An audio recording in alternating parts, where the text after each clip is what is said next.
You may be busy doing something while you listen to this podcast, but you're never too busy to eat healthy if you eat Vite Ramen. This podcast is sponsored by Vite Ramen. Show support for a sponsor that supports Moore's Law is Dead at the link in the description. And if you do, make sure you use offer code BrokenSilicon. And you can also support Moore's Law is Dead if you need Windows keys or software at cdkeyoffer.com. If you go there, also use the code BrokenSilicon for 25% off Windows keys or Die Shrink for 3% off everything else on the website. All right, now let's get on with the show.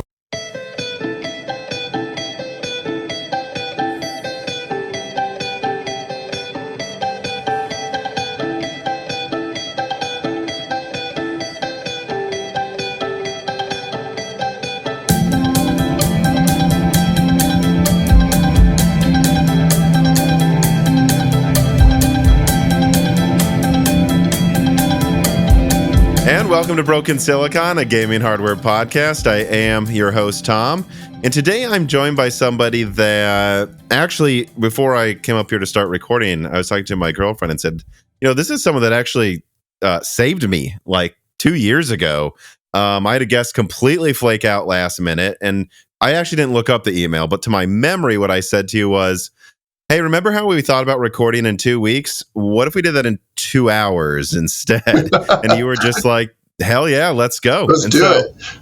You know, that was, I'm never going to forget that because it's happened before with another guest as well, and someone else jumped in. But the people that were actually, you know, just willing to jump into an in-depth conversation out of nowhere, I do appreciate it quite a bit. But an odd thing is that was actually almost 2 years ago. And so I'm sure there's a lot of people that might not know who you are, and I do recommend people go listen to that episode too, because I think it's one of the better ones. But please, to all of the new people, introduce yourself, tell people what you do, what got you into this line of work, and just like, you know, really what a senior tools engineer is. Yeah. So I'm Taylor Haddon. Like Tom said, I'm a tools engineer. Tools engineers are a unique breed in the game dev space. We generally sit between the artists and designers and the game engineers. We're sort of an intermediary layer. And so what we do is we make things that make it easier for designers and artists to put things in the game and make things work in the game. And sometimes also make it easier for engineers to like profile things sometimes. So we can wear a whole bunch of different hats. We can be doing stuff like managing builds for a company so that like we constantly have a build ready to go so that you can test it. We can be doing stuff like, we're making this really cool environment art building system so that environment art can be laid out more easily. Or we can be doing something really low level like, hey, I want to be able to edit this texture here and then have it show up in the game immediately. And we're like, cool, we'll write the pipe, craft the pipe that makes all that actually happen as it, gets transferred between different file formats, gets to the right place, gets into the engine in the appropriate location, and all of those sorts of things are stuff that I've touched on. So it's been it can be really broad, which is can be a good thing and a bad thing, but right now I've been able to focus on some a smaller subsection of that stuff, and I'm finding a lot of joy in just diving into a specific thing. So, and one thing I want to bring up too is actually I remember because if we talked late 2021, that would have been right after I went to a gaming conference in North Carolina, and while I was there, I actually met with people that made the new Dune video game. I was just playing that. Oh, really? Yeah. what a coincidence. But so I remember meeting with them, and one person, she said, if I'm remembering correctly, it's a while ago, but she said like she makes the skeletons for like people, or even just like the physics on the skeletons, and like anything involving an animal, that's an entirely different person. And then someone else is animating it. Someone else is putting the textures and the stuff on it. Like I've heard that. So she's a rigger. A rigger. That is what she's a rigger. She called herself. Yes. So so just to understand that pipe, right? Like you have the 3D character modeler that goes in and sculpts a face and the torso and all that stuff, lays it out, makes it look beautiful, right? And then you hand it off to a rigger, and their job is to make sure all of the bones that are going to animate that mesh are in the right place, are connected to the right vertices. You have to make sure that they blend properly so that you don't get, bends and seams. And then they also set up control surfaces that make it easy to animate all those things. And then that gets handed off to the animation team. And that's in a AAA space. That's what's going on. If you're doing this in a more indie space, like, you're going to have one person doing the whole thing because you have 3 artists, maybe, if you're lucky, right? Like, so yeah. I'm glad I brought that up, because that was perfect. I mean, to give people an example of just how complex these games are, how many people do such specific things, but then also how you really do wear so many hats. You are immediately able to come up with the name of that role and then tell me what they do. That's why I think you're such an interesting guest to have on, because you really can talk about anything that goes into game development, and you just proved it. I mean, live. Yeah, I need to know a little bit about all the things. And I think I've touched nearly all of the things at this point. It's pretty wild. It's totally a jack of all trades, master of none situation. The only thing I'm a master of is buttons. Love buttons. Very good at buttons and what buttons do and how they get laid out. But everything else, I'm just like, get to touch all the things. I'm curious. Like, so there's someone, like, I heard it in the Red Dead Redemption team. They have just 7 people working on the horse physics. Like 7 different people for just the physics for the horse. Someone else handles the rabbits. Like, right. I'm curious. Like, all of this, I can just see it so easily. Like, if you're one of these people focusing on what you need to do and getting that done, making sure it looks right, making sure if you place it, it looks correct. When it runs over 10 different types of terrain or 30 different types of terrain, like, who makes sure it runs at a reasonable frame rate? Like, is there someone, or probably multiple people, in like a centralized role, maybe similar to you, but not doing the same stuff, but they touch everything and they go, this is colliding with this. This is taking too many resources of this. If we actually make this many dynamic ways a horse's leg can move, it's taking up too much VRAM. Is there someone that looks over that type of stuff? Yes, that's generally like a lead engineer would be taking on that role. So they're looking over the technical aspects of the whole project. They're managing multiple sub teams within the engineering discipline. They would be like, if in a classical organization, they'd be like my boss, right? If I'm a senior tools engineer, tools engineering is underneath this lead programmer. So they don't do a lot of engineering usually, and they're usually a little salty about it. Peter Principle at work, right? But what they do is, like, they're paying attention to those grand scheme budgets, like memory, performance, bandwidth, sort of. Usually it's like frame time and memory are the 2 ones that you're looking at the most.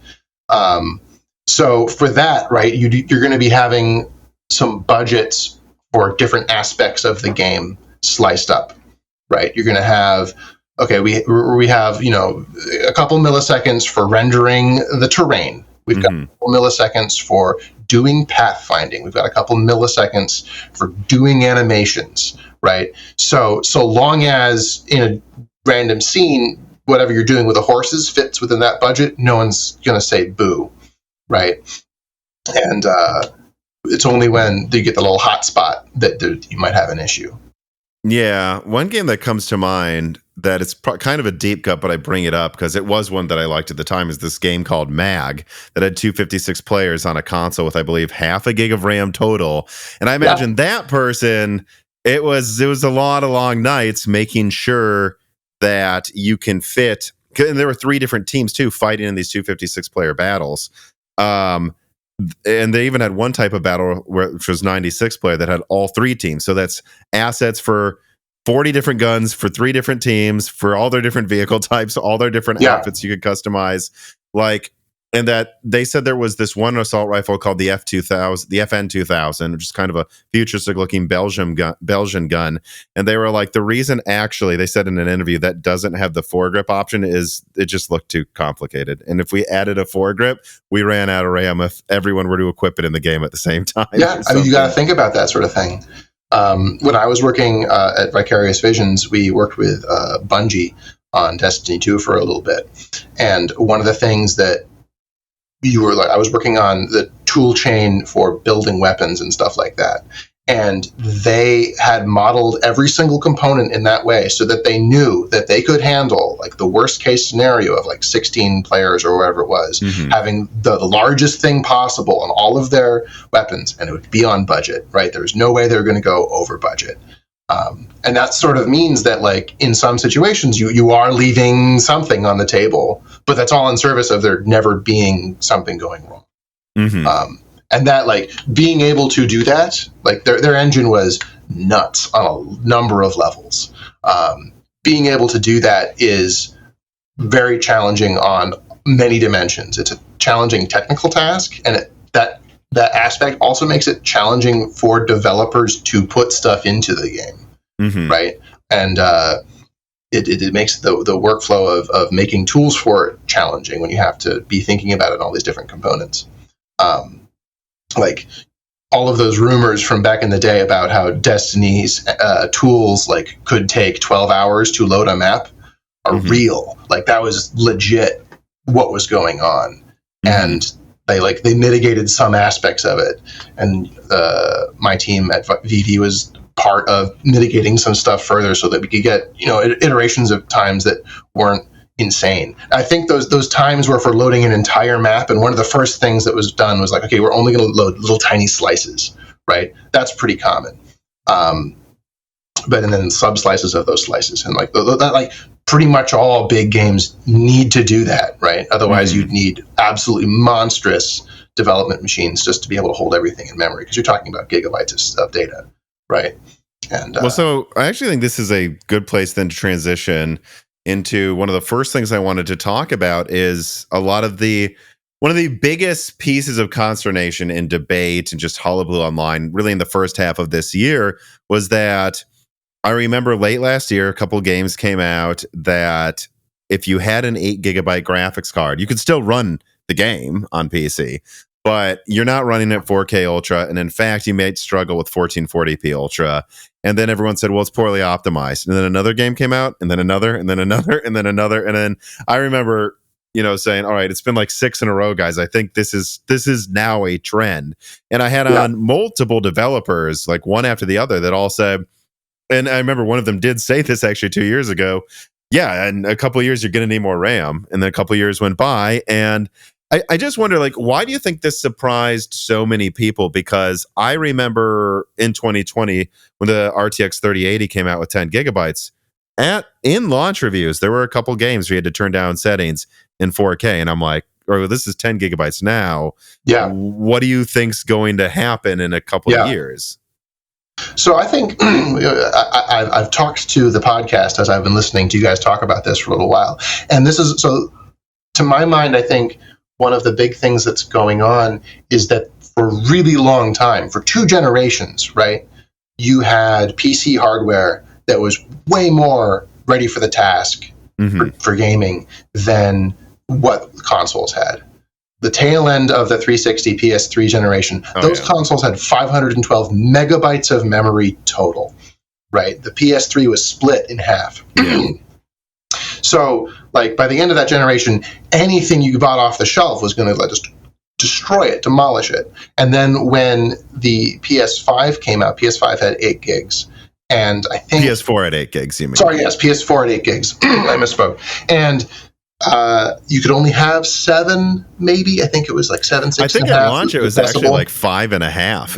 And it wasn't that much. They reserved a lot for the UI. And so what does that mean? Okay, so like back of the napkin math, right? If we know we're having issues with 8 gigabytes of VRAM right now for games being made for a 16 gigabyte unified memory architecture for the PS5, right? You sort of like, okay, so games are probably demanding maybe 2/3 of the memory going to graphics, 1/3 for CPU. It's close enough, right?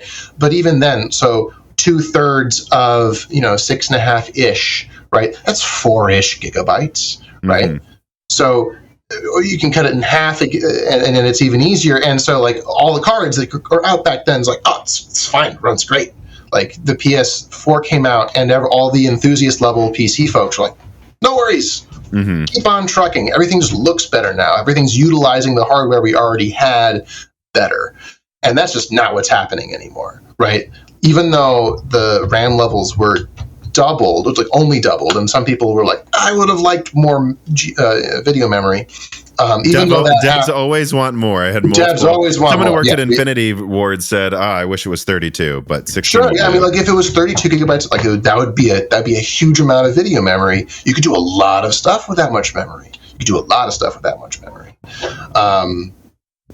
Anyway, so it's a big jump, and that means that now you're pushing the top limit, and we haven't been in a situation where we've been pushing the top limit for a really long time. So I think the culture just has been slow to accept that you, like, a card that you bought 2 years ago isn't top of the line 2 years later, right? Because for a while that sort of worked out for you. You bought a good card, it would last you a long time, it would still keep on, doing a thing, sliding all the sliders up all the way, and it would keep on trucking. You just can't do that now, especially in this little awkward period. I think in another generation or two, it's going to be a bit better, but we already have faster consoles coming down the pipe, right? We're not terribly far away from a PS6, right?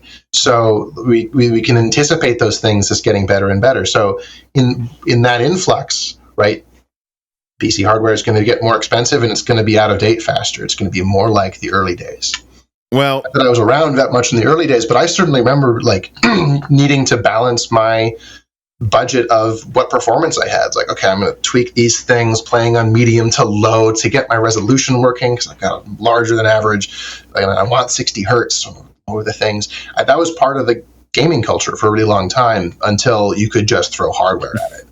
Yeah, I mean, until you had these consoles that, and you have to remember too, like, even though they had like 8 gigabytes of RAM, which was a lot compared to half a gigabyte in the previous gen with the PS4, right, their CPUs were very anemic, and that meant, well, yeah, so if this game targets 1080p 30, then your PC with a CPU 4 times stronger can do 120. But now we have CPUs also in the consoles that aren't weak, and they actually have SSDs, especially on the PS5 side, that's just to this day hard for a PC to match, actually. Absolutely. And before it was like one thing. And I remember the PS360 gen, their CPUs were very powerful for the time. And then that's when everyone had to get a dual or a quad core. Just overnight, you needed a quad core, and single cores weren't cutting it. Right. A similar thing's happening now, except their CPU, GPU, amount of RAM, and their storage is faster than it was last gen. Yeah, and so that's probably why it's extra awkward as well. Yeah, exactly. That CPU and storage difference, because like the difference to the PS4 is like, oh, everything uses a hard drive now. It's like, oh, okay. Well, we went from the very anemic streaming processing of a CD, or a DVD rather, or a Blu-ray disc, to a hard drive that's a bit better. And now you're talking about something that's an order of magnitude and change above that. Right, it's a big difference. And so, like, when Mark Cerny came on way back in the day, showing off what the PS5 was going to be capable of doing with its storage system, he was talking about how their storage controller was capable of decompressing and manipulating the assets off these storage chips that was equivalent to like 4 or 8 Zen 2 cores, just doing that task. That's a lot of performance built into those little, and it's dedicated silicon, so it can be nice and small, dedicated to the specific task. And that's why you're seeing all these issues, like Ratchet and Clank has issues, like it just hits the CPU really hard, or if you put that on the GPU, you get a performance then it hits the GPU like crazy. Like the GPU is capable of doing it, but now you're losing headroom that was rendering pixels. Well, so a question I have then is, I don't think any developer, I think including you, that came on the show said, yeah, there's going to be an awkward period. And everyone said it, but I always said, well, don't go out and buy a 16-core CPU and a 3090 now. When it happens, go buy the new thing. For sure. And I had to stop myself from doing that. Like when I bought a new machine, it's like, oh, I really want to get the really nice thing. Like, I don't need to do that. Like, so I can save the $300 or whatever on each component to not get the top of the line and then spend that money later on another upper mid-range part, and have a pretty good experience the whole time, rather than having something that's not quite utilized and then not quite good enough, right? That's you don't want to be in that situation. Yeah. But my question is, do you think that this is going to be something that like kind of settles into everyone's head of like, oh, this really is an awkward period, Because on the one hand, I see most sales data suggesting that the heavily discounted 16 gigabyte RDNA 2 cards are selling pretty well between $400 and $500 right now, as people choose that over a more efficient 8 or 12 gigabyte card, because they're like, I can see I need the RAM. And there also seems to be like nobody wants an 8 gigabyte card over $300 in general. Yeah. But also the 4070 and the 4070 Ti with only 12 gigabytes is selling pretty well, but I can't help but sit here and go, there's already been a couple games that have come out where you can't game in 1440p Ultra with 12 gigabytes. So do you think that this is something where people are going to have like learned their lesson, or do you think in 1 or 2 years it's going to happen all over again to 12 gigabytes and people will be surprised again? And it isn't until like 16 gigabytes or 24 gigabytes is standard in the mid-range that this issue seems to go away for an appreciable amount of time. That's a good question. I think it depends on how long this generation goes, like this console generation. That's the backbone of all of this sort of stuff. So if this generation keeps going for a while longer, and like the Pro levels or the PS5 Pro and whatever the Xbox decides to do, if they decide to do anything, if those come out and like, they're going to make an impact, but are they going to make a really big impact on the install base for the consoles? You still need to target the lower level of the console, so you still have that base. If you can hit that base on a PC, you're going to be in a comfortable position. So if that continues along for a lot longer, we're going to have some comfort, right? PC hardware is going to have a chance to get better and better and better. Everyone's going to get upgrade cards mid-cycle, and everyone's going to feel great. I think in that case, we might actually end up with surprise again in the when like the next generation rolls around, and everyone's like, "Oh no, my cool top of the line stuff doesn't do the thing anymore," because everyone forgot, basically, right? Like, I think for a lot of people that are complaining, they just don't remember because they weren't there, they weren't buying cards. I think that's a or potentially underappreciated fact. Well, because we can say, will people learn their lesson? Is this going to happen again? But I'm just now thinking, I could just make the argument this is how things have worked forever, except for like 6 years, like from 2013 to 19, which is when a lot of people got into PC gaming. That is that gaming renaissance period where like graphics card sales went just completely crazy. Back pre-2010, it was common every 2 years. Fear's out. I need a new CPU for the AI, or Half-Life 2 is out. Like that was a thing every couple of years. Like you would just go, even with an expensive product, you don't expect it to run everything maxed out 2 years after you got it. And PC hardware was at a crazy inflection point back then. It was just getting so much better year over year over year over year. And then by the time that cycled out, AMD dropped the ball. Intel just was like coasting forever. And 28 nanometer, we were stuck on 28 nanometer for like 5 years. So they had to coast, right? They had to get good at coasting. So it ended up working out okay for them, and we got a period of time where, because of the stagnation, everyone could get comfy. I think we're clearly not in a moment of stagnation. Stuff's going hard in terms of how powerful things are getting. Whether or not it's obviously also getting really expensive to make top level stuff, but the top level stuff is getting better and better and better at a really impressive rate. It's pretty cool. So because of that, I just want to cycle back to like answer the question, right? If the console generation is a little shorter, right? The pros have a big impact, and then a couple years later, we have the actual next generation of hardware, right? And the GPU manufacturers aren't like totally able to like keep up, and I like keep up in quotes, right? Obviously they're much better than those consoles right now. But if what you want is 4K ultra 120 hertz, and the developers are putting out on console something that's like 1440p upscale to 4K at 30 or 40 hertz, right? That's a heavy game, right? If that's what you're getting out of a PS5, then you need really, really hard hardware to be able to pull off that kind of performance. And I think developers are going to continue targeting upscaled 4K. They're going to continue targeting 30, 40 hertz because it gets them really, really pretty pictures, right? That's it's just a through line. All developers are like, that looks amazing, that looks really good. All the artists really want to push visual fidelity as hard as they can. You want to push like animation as hard as you can, animation sim as hard as you can. And all of that's really expensive, right? As we get better and better, and you hit we're also hitting diminishing returns real hard. So to squeeze out that much more quality requires a lot of power.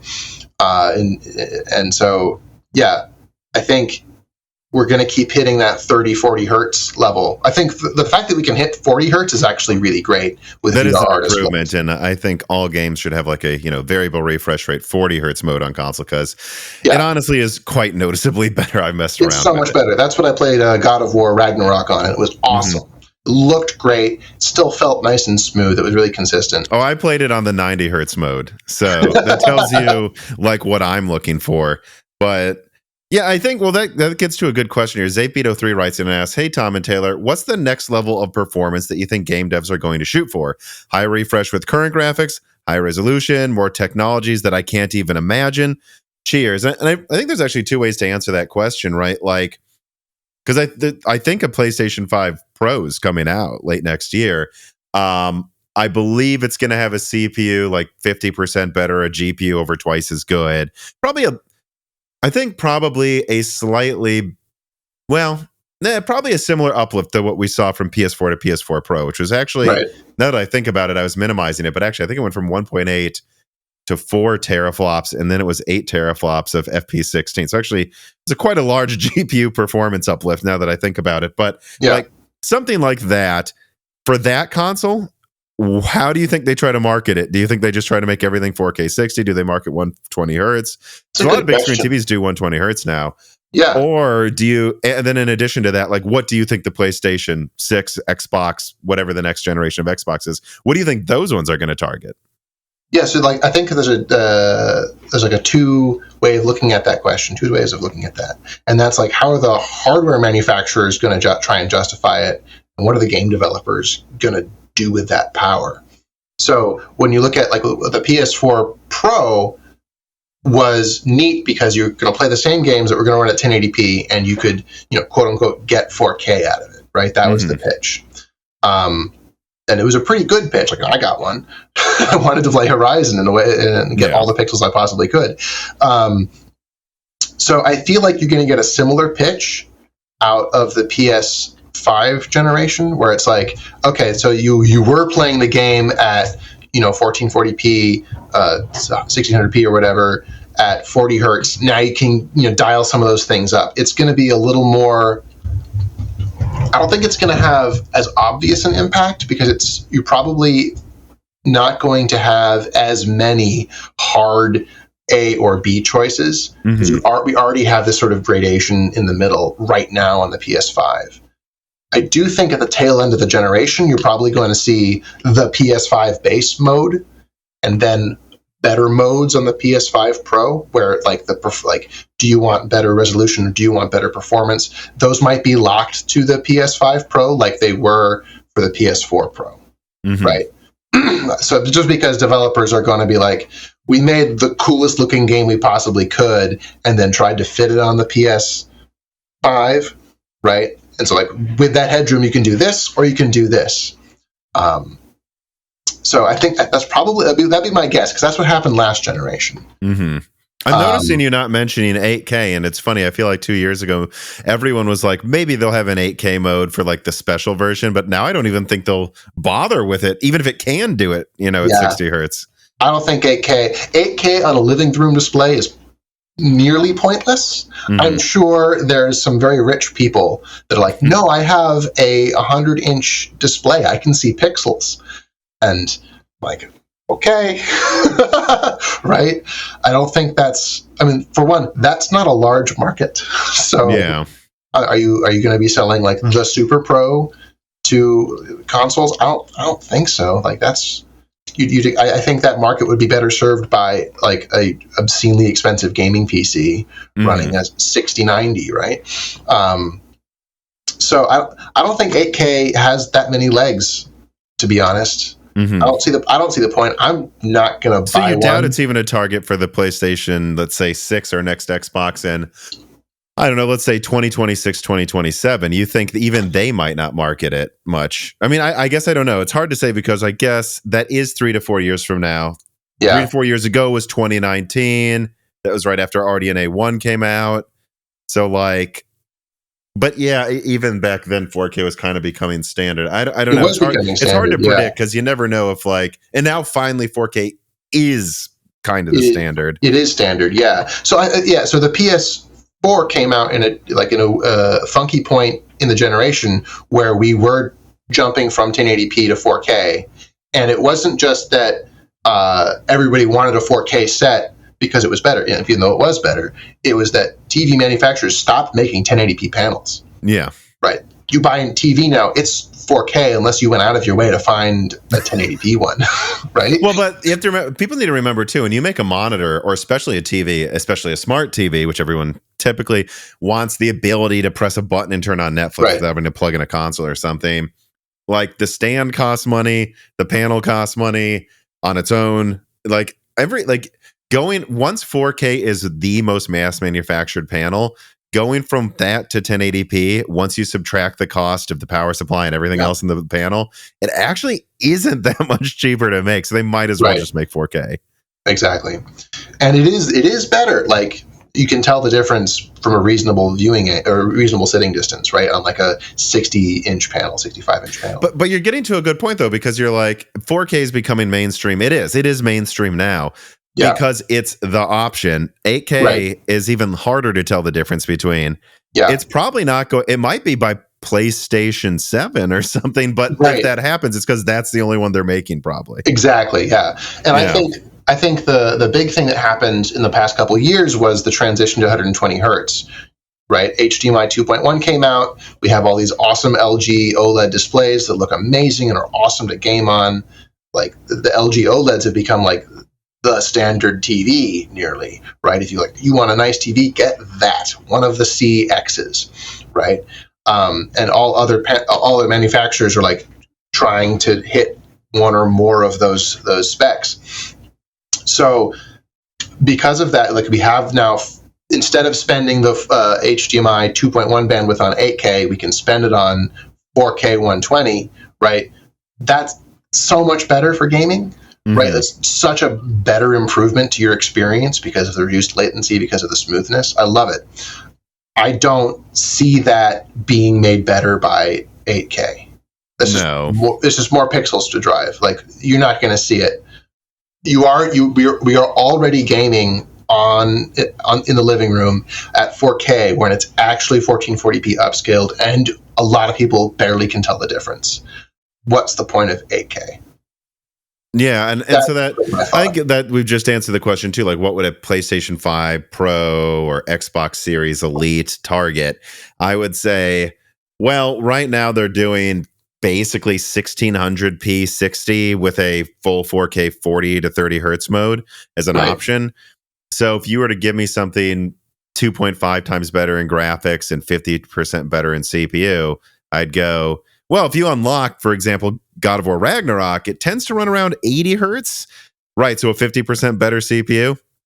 Now we're probably at 120, double the graphics performance. That's probably going to be the selling point. Is it's almost the dynamic resolution's almost always right next to 4K, and it's almost always at 120, and that will be noticeable over. Well, and maybe some extra ray tracing turned on or something. Right. That will be far more noticeable than pushing to 8K, or probably honestly pushing. I don't think they're going to, I think on console, they're going to gravitate towards 120 hertz more and more. I do not think they're going for anything above that anytime soon, just because that's such a convenient target that like every big screen display seems to support. It'd be absolutely no purpose in supporting like even 144 hertz, really.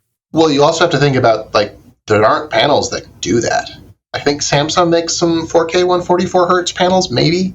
But like there aren't cables that want to do that. Like 4K. Well, there are, but they're not mainstream and not in big screen TVs. Exactly. Like you need to look at what the addressable market is, and it's like so close to zero where you're talking about going above 120. At least when it comes to like TVs in living rooms. Like obviously PC gaming is a completely different beast in that regard. But I don't know. I don't expect a lot of people are using their PS5s to play on a gaming monitor. Mm-hmm. There's some people doing that, but I doubt it's the majority. My brother was, as long as he was, working on his in grad school, but that's because he lived in an apartment and he just never had the money or time to.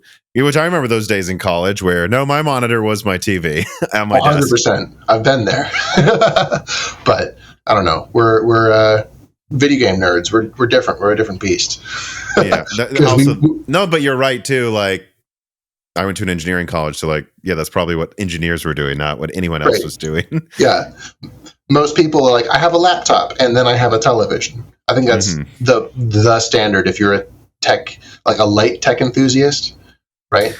This is such a deep cut and a dumb thing to bring up, but I remember when I was in middle school or high school, I had a laptop that had so this is a long time ago, it actually had a 1080p display, and back then it had an 18.5 inch screen. So I was like, nice wow, this is a nicer screen than probably any other screen in the house. And I'm like, let me plug in the PS3 or our DVD player. And I was like, why can't I just do that? And that led to so much of this, being obsessed with hardware, is realizing, no, you can't just plug it into the HDMI, high school, Tom, and expect it to just send the signal either way. Actually, that is not how this works.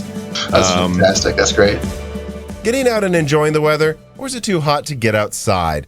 Well, either way, whether you're looking for an easy meal on the go or something quick and delicious while you're cooped up inside, Vite Ramen has you covered. This piece of content is brought to you by Vite Ramen. Vite Ramen is a healthy, tasty, and shelf-stable food crafted by an American startup that offers tons of options for eating healthy. Their classic packages make it easy to add protein and other ingredients of your choice, including new flavors like Radiant Crab Ryu. And also, their Ramen Go packages offer a healthy microwavable option for those who truly only have a 15-minute lunch break away from home. Or they even have other healthy products like Nano Boost Powder that makes any food at least a little healthy. Click on the link in the description and use the offer code BROKENSILICON to save 10% on a variety of products, including special bundles for Moore's Law's Dead fans, raw nudes if you want to make up your own recipes, and other food products, powders, cooking utensils, and more. They are a plucky, small, but rapidly growing company that has been good to Moore's Law's Dead for years.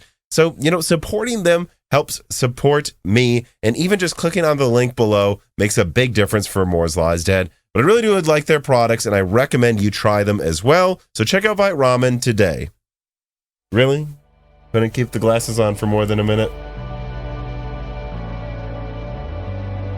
Per Leakman writes in and says, to what extent do you feel that the trend over the last decade of emphasizing high frame rates above 60 FPS has posed challenges for developers in expanding the level of detail in game art in terms of geometry, shaders? Would games be more detailed in the PC market if developers felt they could target 30 or even 60 hertz as often as they do on consoles, and people were just happily accepting those frame rates? Or is this less of an issue than people think? I think it's less of an issue. If you want high frame rates, you always have the option to turn down settings and get there on PC.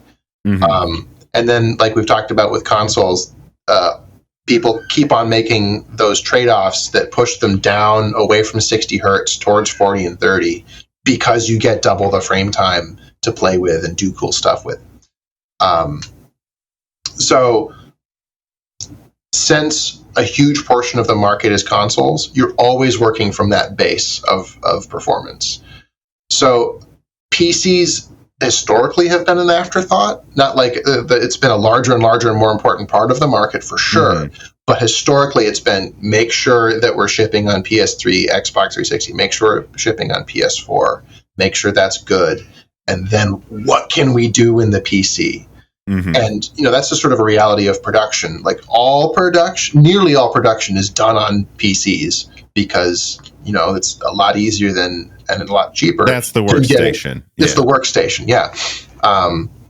So it's generally not a question of compatibility. It's a question of how much effort can we afford to? Are we going to choose? How much money are we going to burn on making the best possible PC port or PC version?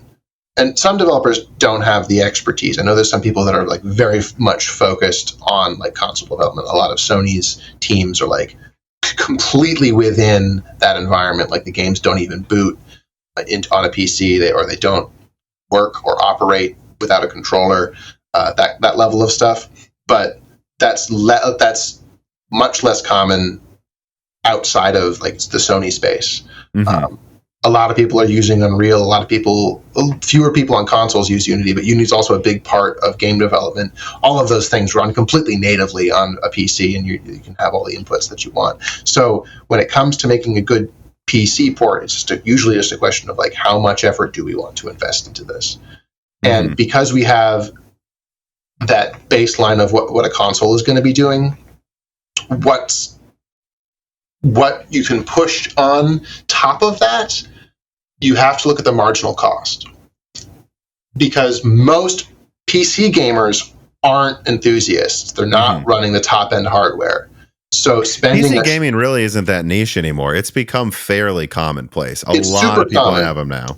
A lot of people have them, but a lot of people, it's not a large number of people that have 4080s, 3090s, 3080s. Like that's nor people who are overclocking them and even remember what components they have after they built it a month later. Like a lot of my friends ask me for advice, build it, and then they will email me a year later, hey, what graphics card do I have again? Like they don't even remember, you know. And some reason I remember what all of them have for 5 years. I don't know why.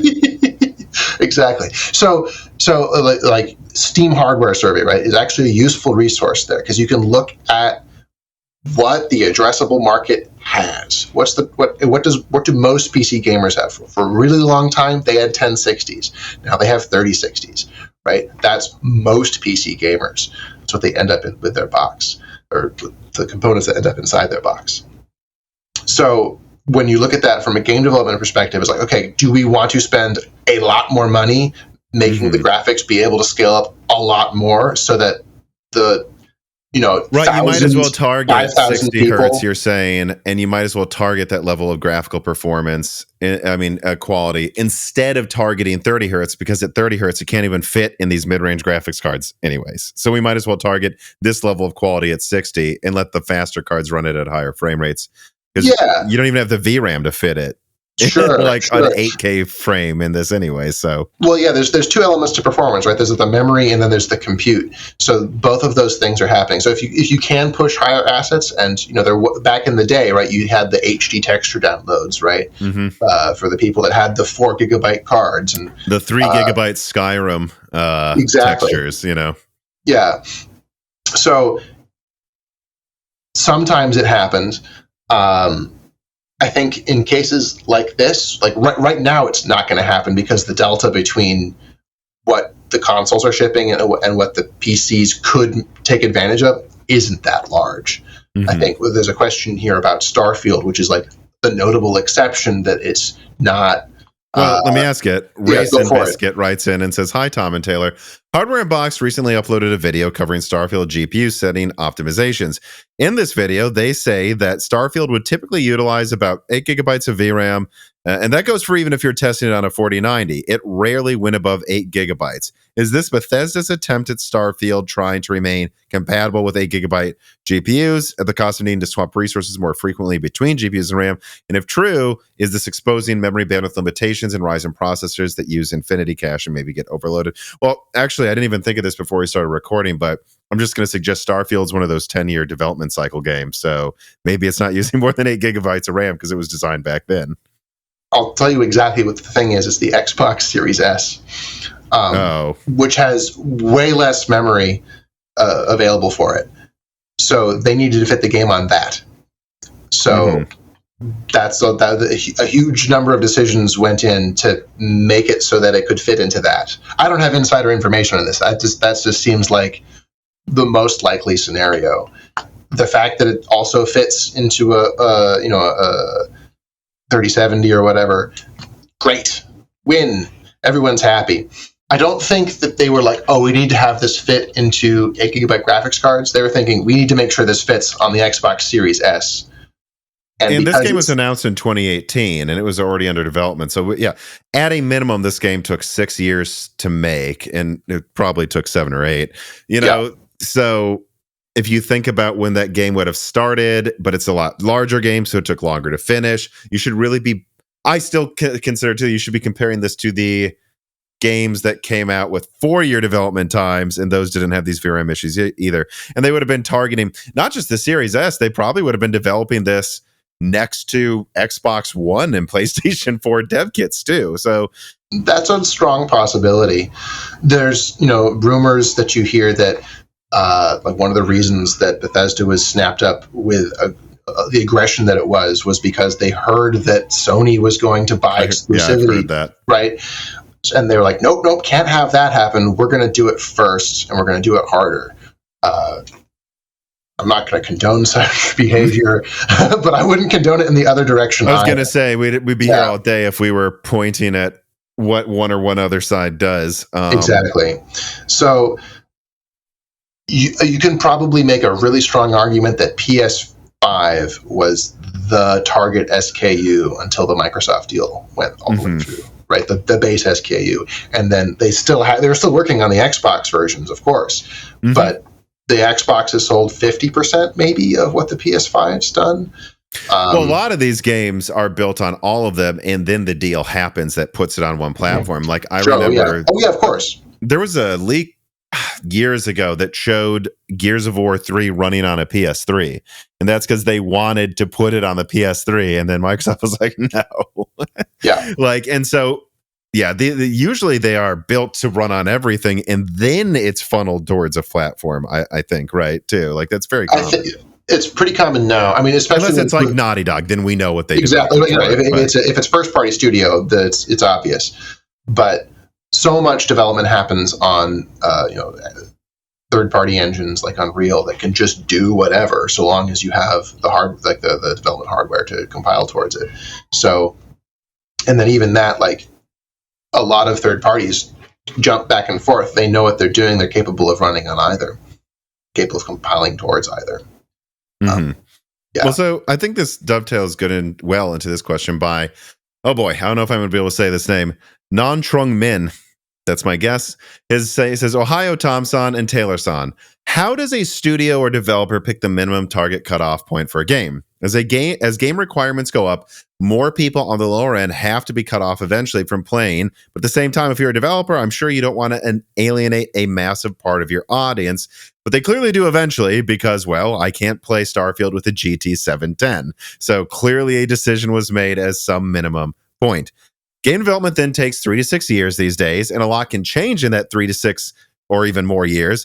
How and when does a studio predict and pick the minimum specs? And would a studio go back and retroactively fix a game if the future hardware prediction turns out to have been a bad bet?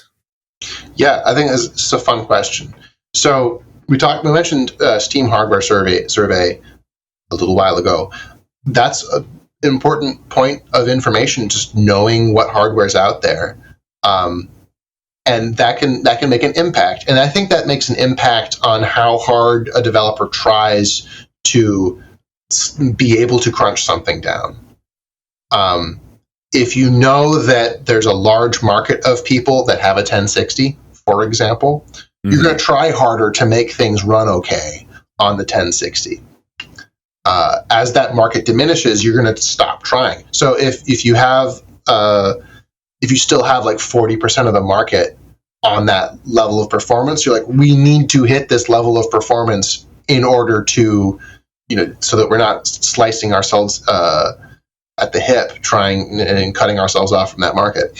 I think when you're looking at this from what do we target now when we're looking at the beginnings of a 6 to 7 dev cycle or a 7-year dev cycle, that's really different. That's the question I kind of am more interested in. Yeah. Like how do they do that, and how do they pick that minimum point? Because I think there are some games where you look at them and it's like, well, clearly they just, and I've heard some developers tell me this. They're like, we know this game's going to take 5 years to make, so we just targeted the 2080 Ti, and we were hoping that would be mid-range in 5 years. Yeah, there's a couple of fun stories I think that pertain to that directly.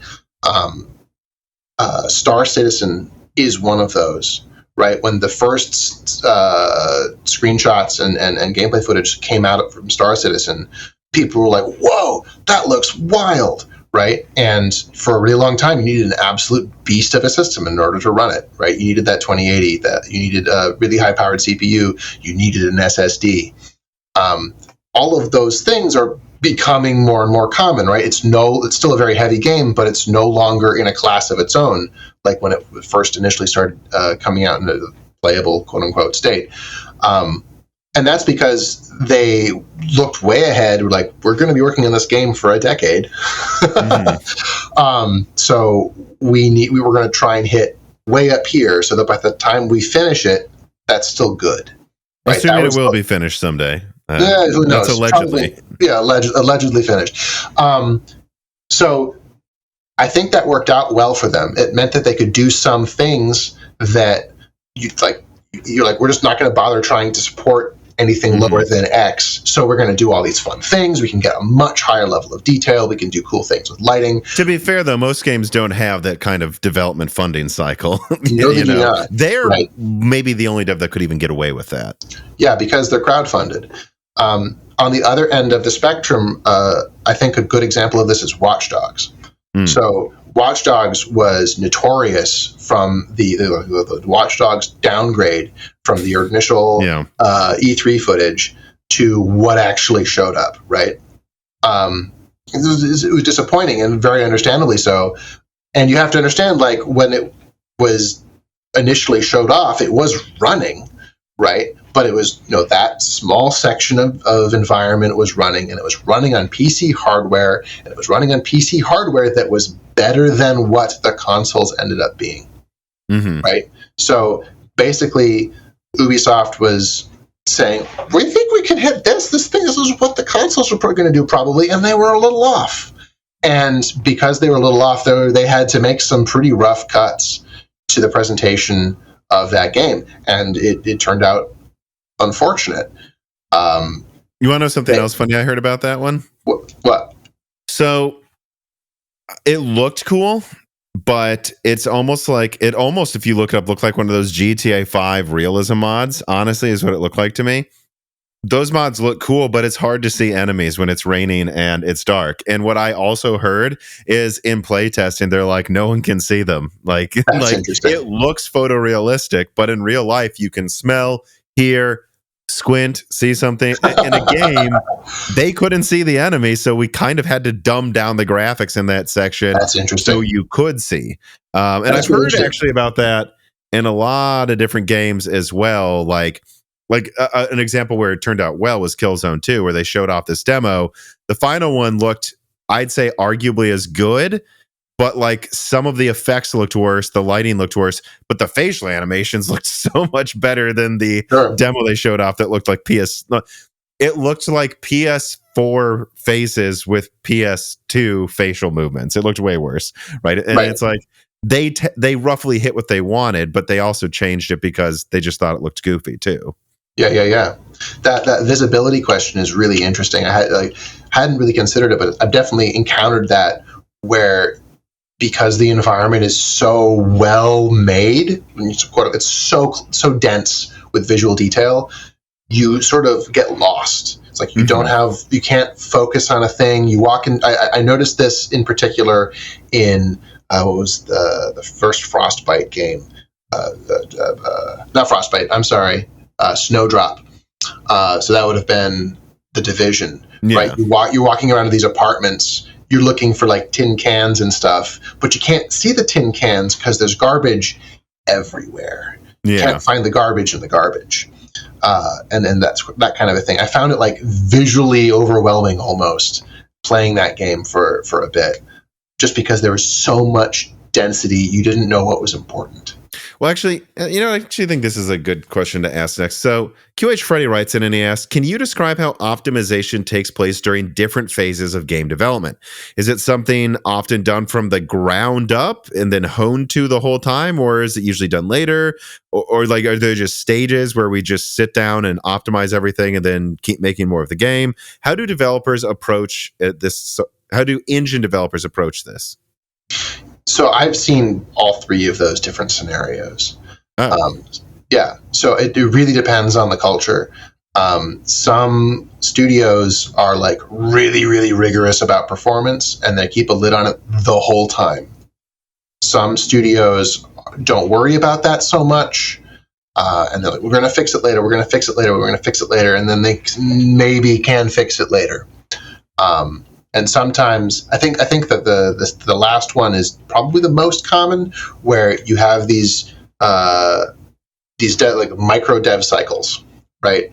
And so you say, okay, we're going to work for this next 2, 3, 4 months. We're going to reach this milestone. At the end of this milestone, it's not going out to players, right? It's going up to higher ups to get continued approval, continued funding, etc. And at that point, you're like, okay, we got to make it work. We got to make this thing that we just spent the last couple of months on run at a reasonable frame rate, or representative frame rate.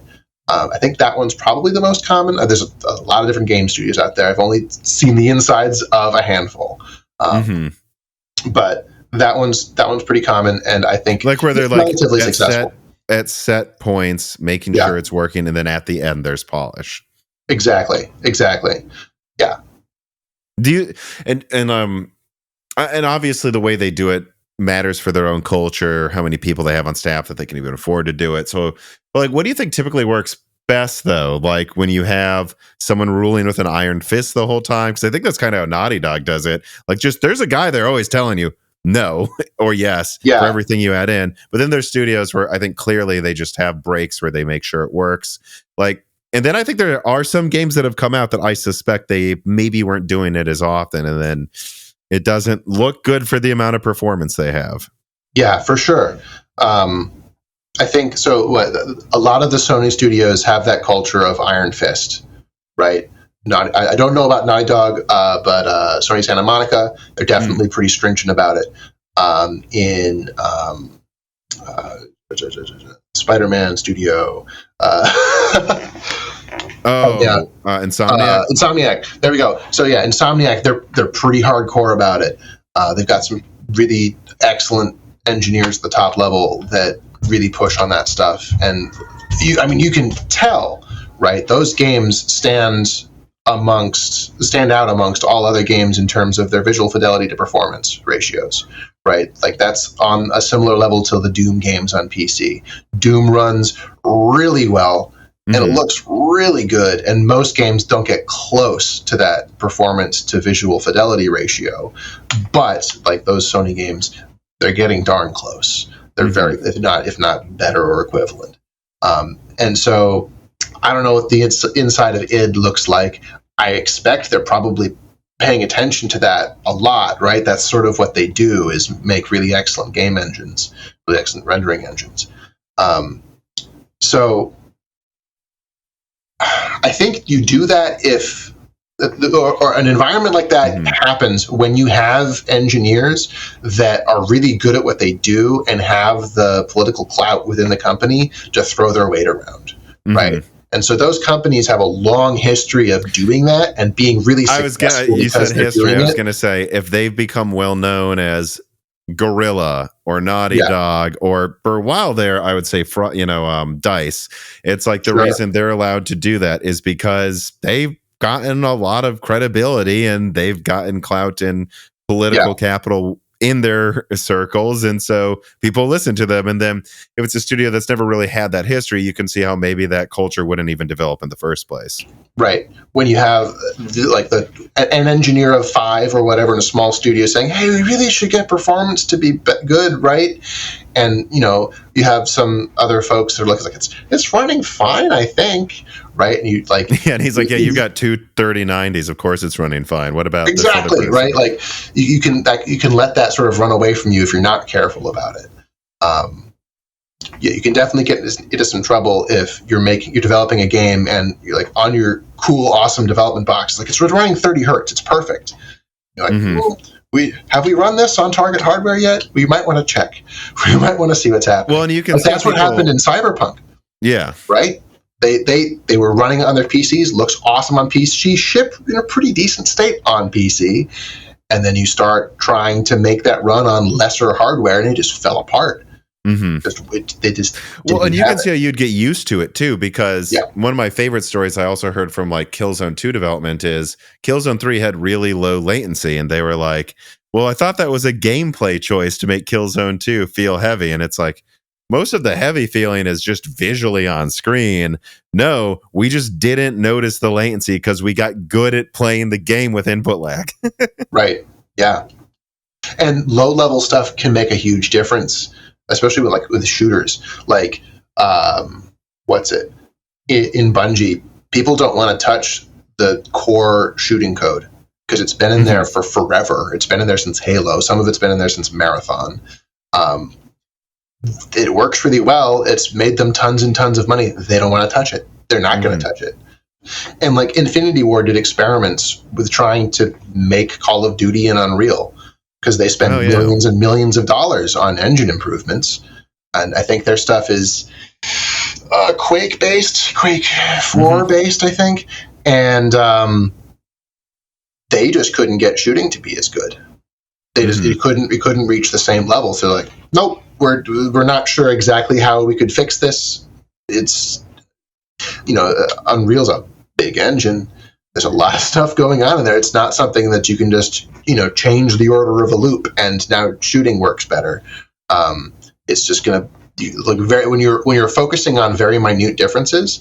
It's like you can have very fundamental differences between two engines at that low level, just because of decisions made a long, long, long time ago. Well, so, all right. I want to pivot into a conversation here, though, about like the hardware required for the actual performance. Sure. And this is something that's kind of popped up as a concept on Broken Silicon between especially me and my co-host Dan in the news episodes regularly for the past year. And it seems like it might actually happen, is that instead of just going balls to the walls, designing the strongest thing you can, scaling it down some, but it's still expensive, it does seem like next gen AMD is targeting actually trying to maximize price performance in the mid-range, unlike what clearly has happened this generation with Nvidia. Yeah. And that was pretty successful for AMD in prior generations when they did that. So I want to ask you, would you prefer next gen, just as a hypothetical, to have a generation where the RTX 5090 is double the performance of the 4090 and it's $2,000, and then maybe the 5080s, I don't know, 1400, the 5070s, 800, 900, or would you prefer the 5090 to be barely stronger than the 4090, but the 5070 is $600 and better than a 4080? Like, which one would you be more interested in? Because I could even argue having a crazy 5090 would make it easier to develop the game, though. Yeah. So I think what I want and what the market at large wants, or what would be best for the market at large, are kind of different. Ever get exhausted looking for a safe way to pay reasonable pricing for Microsoft software amongst tons of questionable listings on eBay and shady websites? Well, now you don't have to do this any longer, not if you go to cdkeyoffer.com. This piece of content is brought to you by cdkeyoffer.com and their back to school sale. Whether it's Microsoft operating systems, Office products, or even many of the latest AAA games, cdkeyoffer.com provides PC gamers with a product that I honestly think this community does need. In a world where far too many of our components that make up our PCs are getting more expensive every year, the last thing we need is monopolistically priced software to remain on that list of stupid stuff we pay too much for. And the Moore's Law is Dead team has been working with cdkeyoffer.com for many years for a reason. They've been good to me. They've been good to Dan. They've been good to family members that use their website when they build a PC. And they've been good to the Moore's Law is Dead community as well. So whether you're looking for Steam, EA, Uplay, or PlayStation keys, or of course Microsoft products, support Moore's Law is Dead by using the code BROKENSILICON for 25% off all Microsoft products, or Die Shrink for 3% off everything else. Support us at cdkeyoffer.com today. I'm an enthusiast level person who plays games. I'm a developer. Gosh, I would love a 5090 that was twice as good as a 4090. Oh my gosh, that'd be amazing. I mean, performance would be a wouldn't even be a factor while you're working. Like, you just Right, figure it out later. it'd be fine. Everything would be fine. Like Unreal can run slow for no apparently good reason when you're doing development work. And if you just have that much more perf to throw at it, you don't have to worry about it. It's excellent. I would want that from my games. I like games to look really excellent. I like things to be smooth as butter. I like things to throw all the settings to max, throw it up on a 4K 120 hertz screen. It's like, oh yeah, this is silky. I love that stuff. But I don't want to, like, I'm willing to, but I don't want to spend $2,000 on such a component, right? And for the market at large, that's not what the market at large needs. The market at large wants the rising tide to lift all ships. Because right now we just have like really big ships standing up really tall, getting stuff that is barely trickling down, it feels like. And if we have a generation where that doesn't shift much, but this comes up a lot, that's going to be great for everybody. That's going to it's going to make a certain tier of performance more accessible, which is excellent. That's just good. And it also means that developers, when they're looking at the market, can be like, oh, we have a larger segment of the population with more performance. That means that we can target that level of performance in a particular way. And that means, again, either games are going to look better, games are going to scale into that performance better, or it means that games are going to look as good as they were going to, but we're all going to have better performance while running those games. So I think that's probably a good thing if the top end of the market can just sort of chill out for a bit and the mid and bottom end comes back up to match. The market conditions currently are totally wild. Like the fact that the 4090 is like the most compelling value proposition. Well, the more you buy, the more you save. Exactly. The more you buy, the more you save. And like that was never the case, right? You look at the Titans back in the day, you were paying like double for like, what, 20-30% more performance. Going from the 70 to the 80 class is like, it doesn't really feel worth it. Like you're paying like 30% more for 20% more. And then exactly, Titan, like, I don't know, 50 to 80% more for 40% more. Like it's supposed to be like a curve like this, exactly, price performance, and right now it actually feels like it's the other way. Yeah, it's bonkers. So I feel like getting back to that curve makes sense. I think it allocates resources in a better way. Like if from a really high level perspective, if you have like this really expensive silicon that's really hard to produce, does really crazy stuff, then why not make that like more expensive than necessary? Pushing people further down in the market makes the market a little healthier because the big chunk of people close on the lower end of that slope is a little more regular. I think that the outcome of this particular generation is just going to be weird. I mean, the fact that no one sold it, the fact that no one's buying the current Nvidia generation, with the exception of the 4090, is going to be weird. Like the Steam hardware survey, further out is like, oh, well, there's this weird blip of really good performance for the era and then nothing, right? That's what it's going to look like.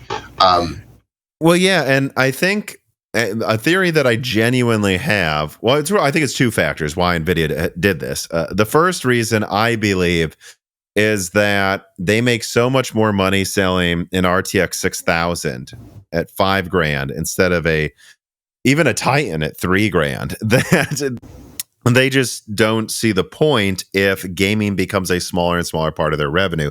And it is. I do think there's another factor here where you see AMD, like the 7900 XTX, the 4090 is a 20% bigger die than that, and it's all 4 nanometer, or I guess, and like really a tweaked N5. And AMD is meanwhile almost using half 6 nanometer. So there's like an attempt on AMD's side to use chiplets to make it cheaper. Whereas on the Nvidia side, at least from what I hear, it's pretty much all monolithic, probably for at least another gen. And that means 3 nanometers, like $20,000 a wafer, and so there's probably a thing here where I think they're like, we're making the 4090 more tempting than it should be because we want to get people used to a $1,200 80. We don't want them to think it should cost $700. We need to, because my understanding is it costs $900 to $1,000 to make a 4090. Wow. So I mean, it's still 60% markup, but I think it costs like That's an expensive component. I think it costs like $700 to make a 4080, so they're making like double the margin on that. But they're doing that temporarily, even if it looks bad, I believe, because they're like, yeah, but once that's on 3 nanometer, now the 5080 costs as much to make as the 4090 did. We need to get them used to this price point, you know, especially once reticle limits happen, where I've heard 2 nanometer will have a reticle limit around 400 millimeters squared, which means they may be selling the 5090 with, you know, like they may have a limitation that pushes them in that direction as well. Right, you can't make a wafer that big, yeah. So, yeah, so like once we passed like 7, I think, is when we stopped being just gravy, dropping down and going to a smaller and smaller process. Mm-hmm.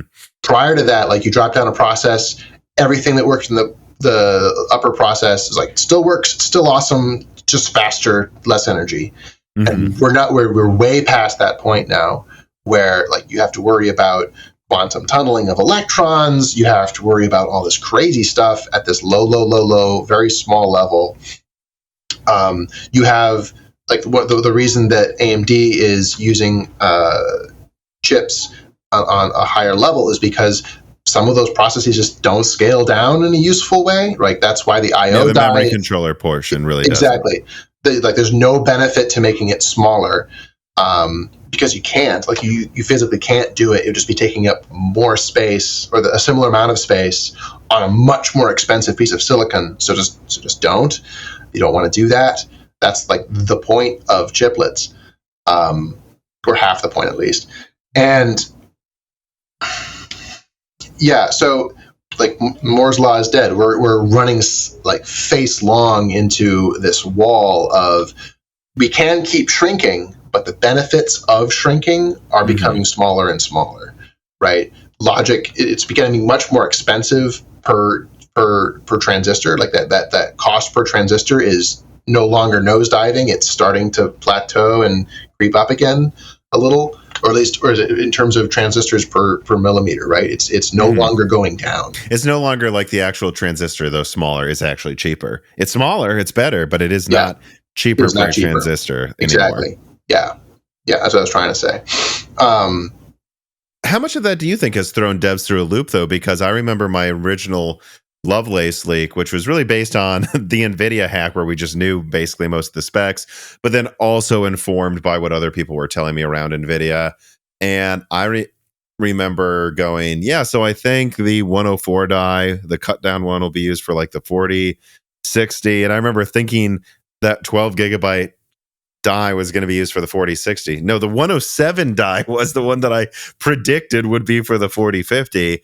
And I'm wondering just how much of that's affected the wonkiness too in performance. Like I can't help but imagine developers looked at what's coming down and they said, oh, well, good. So the low end's going to have 12. I mean, the 3060 had 12 gigabytes of RAM. They're like, 12 gigabytes going to be low end. 16 is going to be high end ish, and 24 is going to be enthusiast. And then this generation came out, and that is at least it's kind of happened on the AMD side, but that is not what happened on the Nvidia side. Yeah. How much of this wonkiness is just developers just thought everything would be getting more below the 4090 as well? I mean, there's probably some of that involved. I think there's probably a bigger impact, which is very different from like what particular machinations that AMD or Nvidia are doing with hardware levels. And there's just sort of like a basic game development trend that is running away with performance. That's sort of like, because you can make things look really awesome really easily, there's less rigor happening in how that's happening. That makes sense. So like, you can make something look really good, and there's a couple of different ways you could do that. And you could make something look really good by burning 12 gigabytes worth of VRAM, or you can make something look about as good while using much less if you're clever about a couple of different things. If you have a development studio where a whole bunch of people are just sort of doing or like experimenting, doing cool stuff, making cool things, and they end up with the expensive version of the thing that they made a couple of times, you can end up in a situation where it's really hard to tune back from where you are right now. And I feel like that's happening more often than someone up high guessing wrong about spec. That's sort of what I feel in my gut, is that the artist just made something look really, really sexy. Everyone was like, that looks really, really sexy. And then much, much later, when we're trying to release, developers are looking at it like, oh, shoot, we're running out of bandwidth here. How the heck do we do that? We'll just dial down some textures in some places. And it's too late to reach down into the bowels of the system that's been put together and make the real change or rebuild the thing in the way that would be much better. Well, it's also complicated by the fact that, like, last generation, you had 8 gigabyte consoles, and then I'd say 4 gigabyte graphics cards and 8 gigabytes in a PC. And so everything was nicely kind of lined up, actually. This generation, if you do what you just said, and you're like, well, we may need to turn some things down, the person may raise their hand and go, but it runs fine on the PlayStation and Xbox, and that's half of our user base. And think about, what about PC gamers? Well, the enthusiasts are still fine. Anyone that bought a 6700 XT or higher on the AMD side's fine. Anyone who buys the expensive stuff from Nvidia this gen's fine. Any of the cards besides the 7600, which is like $230 now, anything above that's fine. It's really just the 3070. Are we really going? And I know that sounds like a lot of people, but it's the best selling card from one generation, from one company for 2 years. It's not including Pascal, Turing, RDNA 1, 2, 3. It's really 5% of gamers, actually. Once you slice away how many gens there have been. And like, are we really going to compromise the engine for this, or just hope the 5070 solves the problem? Right. And it's usually not compromising the engine. It's just sort of like, I don't know. There's ways you can make, ways you make assets now. It's like you could end up in a situation where you've made a unique material for like almost every surface, or you could have not done that, and therefore you're saving so much. Like if you're reusing textures in smart ways, that's a savings. If you're reusing materials in smart ways, that means you're not like, because materials are small programs that run on your GPU, right? So if you have 100 materials that are doing slightly different things, and they're hard compiled to do slightly different things, then you have 100 different little tiny programs in memory on your GPU doing different little things. If you have 4 materials that are configured slightly differently, that might not be as heavy, right? That might not be as big of a problem. But if you didn't do that way from the start, like going back and doing that is going to be a nightmare. Not viable. That's remaking the game, right? That's remaking that part of the game. It's not going to happen. So here's a funny example that kind of lines up with that too. Is it's like when I'm editing my videos for YouTube, like if I want to throw a video over me talking, I will just mute a video and throw it over my video talking. And technically my 4090's rendering both of those to only actually show this and not show my face. But the difference for me is it takes 21 minutes instead of 20. Like, I don't really care. And the fact that I saved so much time just throwing this, the editing takes most of the time anyways. I just threw it together. It's not a big deal. But now if I was making 5-hour documentaries, maybe I'd put more thought into smartly recording that so that a cut could be done slicing quicker. The underneath, exactly. For sure. And like that developer convenience is the third metric, right? If you're looking at performance, the classic ones are CPU time, millisecond time, and RAM, like memory usage. The third component is how easy was it to make the thing happen? Mm-hmm. Because it's a classic, whether you have 3 axes, pick 2. Like that's sort of how you can think about it, right? If you want to make it really awesome, have really excellent CPU performance, use very little memory, boy howdy, it took a lot of man hours to make that system do that thing, right? That well. It was expensive in terms of... And even a culture like the people who make Doom games, they all, maybe it's all ever present. They're thinking of that the whole time. But then, you can have studios that...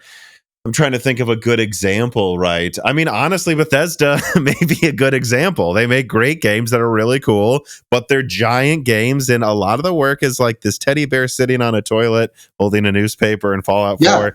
I put this here. I didn't put thought into how optimized that room was. It just looks fun. But exactly. We had to do this 1,000 times this week. So, like, were you really asking me to take twice as much time? Exactly. Like the creation engine has been successful. People gripe on it all the time, but one of the reasons it's been so beloved by modders and stuff like that, it's really easy to get in there and do stuff to it. You can change things really easily. It's really easy to make content in. I think I'm probably wrong, but I think like Skyrim was made with under 100 people in the studio, right? I would believe that. All of the dungeons were made by like 4 people, right? They just went in. They do it really fast because the tool sets. It's got a long history, right? It's a nice way of saying legacy, but it's got a long history. So it's been doing the thing for a long time. The pipeline's well built, and with one of the questions previously mentioned, memory bandwidth. Maybe the way the memory is laid out isn't the best for like cache coherency or cache misses or whatever.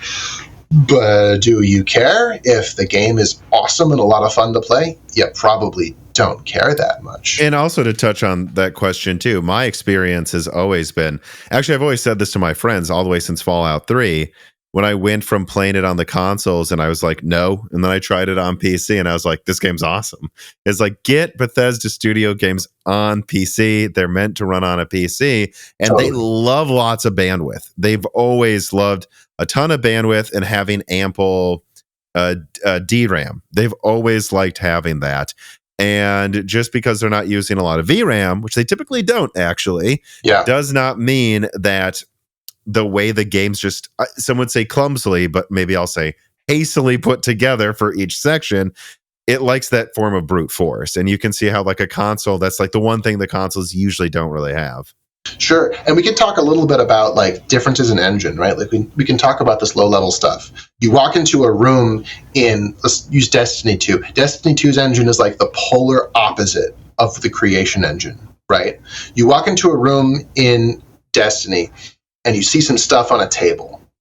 Okay, so all those things are made out of meshes, sure, right? Mm-hmm. Well, in Destiny 1, it might be one mesh for the whole thing, right? With different materials applied to it, or it might be some subset, whatever was reasonable. But in engine, like all of the lighting is like turbo baked down to all these items.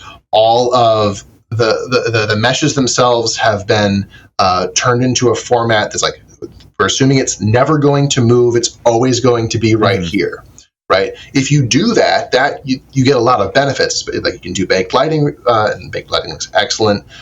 You can do things where you can like drop faces that people are never going to see, that kind of stuff. If you want to have an engine where someone can pick up a teddy bear and then bring it over to their table that has all of the cheese in Skyrim on top of the table, right, and drop the teddy bear on top of it, you can't do any of that, right? Mm-hmm. All of those things are dynamic. All of those, like all the cheese wheels have physics. Physics is not free, right? And so all of these things that are capable of doing physics, the physics isn't happening all the time. The physics like goes to sleep and stops being simulated once it's not moving enough. Mm-hmm. But you still need to allocate memory to put it there, put it in the physics simulation. And dynamic physics takes more space. It takes more processing. So I actually have an interesting question here from another game developer named Dave Schultz, who says, "Hey Tom and hey Taylor, when do you think we'll finally embrace and transition to fully utilizing all available cores for games? Working with Unreal Engine 5, it's extremely hard to offload some game logic to the other threads, since a lot of available functions from Unreal's framework don't work well or won't even accept anything that's not executed in the main game thread. And currently, game logic gets more and more complicated, bottlenecking performance, not just because of the graphics. I could see other engines having the same problem soon. So what's the best way forward? What are the challenges running logic outside of that main game thread?" This is a great question. I love this question. Unreal definitely has a single threading problem, not capital P, but it's got a single threading problem. I think that's like sort of history based, right? Mm-hmm. The Unreal Engine's been around since forever. You can trace it in a pretty straight line. It's gotten better and whatnot. But on a fundamental level, like you have a main thread that's also sometimes doing stuff on other threads. some things are pretty easy to multi-thread. Physics multi-threads pretty easily. You can say, hey, physics, do your stuff, and then we'll sync up later. Rendering is good to push onto another thread, because you can say at the end of a game frame, hey, render thread, do this, see you later. And the rendering thread's like, yeah, I'll do all that thing. And the game logic marches forward, and the rendering thread is busy telling the GPU to run the frame that just was simulated, and then the GPU renders that thing. And so you end up with a little bit of latency that no one notices, and it's fine. Multi-threading gameplay is hard. I think fundamentally one of the reasons it's hard is that gameplay is about making things interact with each other, so often that means that something over here in memory. If you want to think, you have to think about it in terms of memory, because something over here in memory wants to talk to this thing over here in memory somewhere else, right? Something because it moved around and hit a thing, so you need to tell that thing that something happened, right? There's lots of different ways you could approach that. The two classical ones right now is you can do the object-oriented way. Unreal Engine offers an object-oriented API for dealing with things, where you say, what's that? The character in the world is called an actor. It's got components on it, and they have functions that you call on the components to interact with those things. It's a very nice way to model a problem space, right? Mm-hmm. It's you just loop through the actors do all of their updates, and then you can move on to the next part of the frame. And that's how games have been made for a really long time. It doesn't go over to multi-threading well. Mm-hmm. One of the reasons why it doesn't go over to multi-threading well is because of where it's complicated. And I'm not an expert, so I don't want to walk over my own toes here, but I'll give it my best shot. So things that are easily multi-threaded are where you have hey, this section of data right here, I'm going to do this process on it, and nothing else needs to talk to that data. And I have a lot of that data. Right. So I'm going to spin up 10 threads. I've got hundreds of these little chunks of data. Go. Right. So each thread's yeah.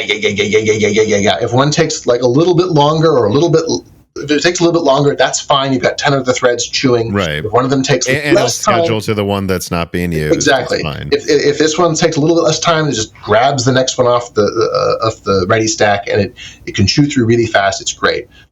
This is why graphics are amazing for multi-threading, right? It's I have this really big thing of pixels. I'm doing mostly the same thing to every pixel.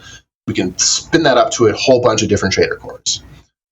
I actually really like Mythbusters did a really good example of this in a video where they did a painting machine, a face painting machine with paintballs, and they had one machine that represented the CPU, and they shot a gun that rotated with an arm, and it shot out a little smiley face, and it took a little while, right? Because it had to move and shoot, and then they had this other thing that was just an array of barrels, and each barrel shot one ball, and it painted the Mona Lisa in a split second, because each barrel just had to do one thing, as opposed to one barrel needing to do a whole bunch of a lot of things, right? And so that that's parallelization.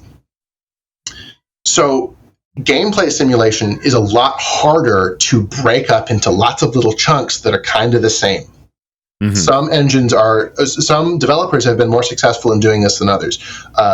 Naughty Dog is one of those. They have this thing where pretty much every interaction is broken up into jobs, is a technical term, and those jobs go into a pool of threadlets, basically, that can chew on lots of different jobs, and things are scheduled in such a way that you don't have bad interactions. Mm-hmm. So one of the problems of multi-threading is that if one thread is doing something and then another thread tries to do something in the same place, very bad. It's going to crash because data is going to flip in the middle of some operation because two things are trying to write to it at once. There's two ways you can solve that problem. Either you can have each piece of data say, hey, something's talking to me. If you want to talk to me, wait. Mm-hmm. Right. And that works. Right. But that can create problems where if something's working on something, and it's working on it for a while, and a bunch of other things want to work on that. They're all stalled out waiting for that thing to be released, right? That's it's pretty easy to find a little bottleneck like that. The other way to do multi-threading, which is what graphics does, is that you schedule stuff in such a way that nothing really has to wait because they're not trying to talk to the same thing. So this is a long way of getting to one of the new paradigms that's coming back into game development, data-driven design. It's what it's generally called. One of the more popular ways of approaching that is through something called an ECS, Entity Component System. And so these are like low-level constructs that are able to say, okay, we're representing these entities, these game object-like things with lots of different kinds of data. That data is stacked into, instead of array of structs, it's a structive arrays kind of structure. And to dive into that a little bit, there's lots of different ways that you could organize data. So if you have an object-oriented way of organizing what a particular gameplay actor is doing, you say, hey, here's my actor, and here's the bit that does its movement, here's the bit that does its combat, here's the bit that does its health. There's that thing. And then you have, you move that up, and then you do it again, and you move it up, and you do it again. Right. It's like... Okay. Tell me if this is a dumb analogy. It's almost like the difference between how HDMI and DisplayPort does things. HDMI, it's a stream. DisplayPort, it's a packet. That's why DisplayPort can do so many different resolution and frame rate types, is because it's in packets. So you can do whatever, Sure. And it's like you're saying with multi-threading, it's like instead of having silos, it's like we're doing everything and then sending it, and that's what that will allow you to use more cores because everything's being done in a packet and sent. Right. Yeah. And yeah, so the destructive arrays thing is a little different than that because it's how it goes down to like what's going on in the cache. So when you're ripping through a list of data and all of the data is right in a row, CPUs love that. They're really, really excellent because they can anticipate, it's like, oh, you're reading things sequentially, I'm going to get the rest of it. And so when you get there in the processing, it's already right on your L1, it's ready to go. And if you need to cycle back, maybe it's still in L3, right? And it's really fast because there's orders of magnitude difference in speed of access as you come up to cache levels. And accessing something from RAM is like 1,000 times slower, 100 times slower than accessing something from cache. Because the CPU has to wait. Right? It's like, I need this memory. I don't have it. Thanks. Right? And that you do that a lot. It's called a cache miss. So if you do things in an object-oriented way where you have a lot of pointers on the heap, I don't know how technical we can get here. We're getting pretty far into the weeds. But basically, you can end up in a situation where the data that you want to access is just everywhere. And you can't anticipate it. So every time you want to get something, pretty good chance it's not in cache. You're going to spend a lot of time going to get the thing, processing it, move on. That's not in cache either. Got to get the thing. Okay. So one of the things that data-driven design and ECSs are trying to do is that they try and make it so that all of the memory that you're trying to access is like right there. You're going to be looping through a whole bunch of things. We're going to make it so that, hey, you want to loop through all of the positions. All of the positions for all of the entities are right after each other. Entity 1, 2, 3, 4, 5, 6, 7. All of their health data is right after each other. 1, 2, 3, 4, 5, 6, 7.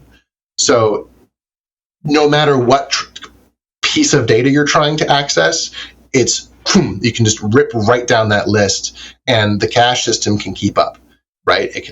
All the data is readily available to you. You have way fewer cache misses, and you can get wildly better performance, right? Just because you're not burning that time going back to RAM. But it almost just sounds like you need a fresh game engine to do that. Yeah, right? So it can be really difficult. So Unreal is not like standing still, right? They're doing the work. It can be a lot of work in different places.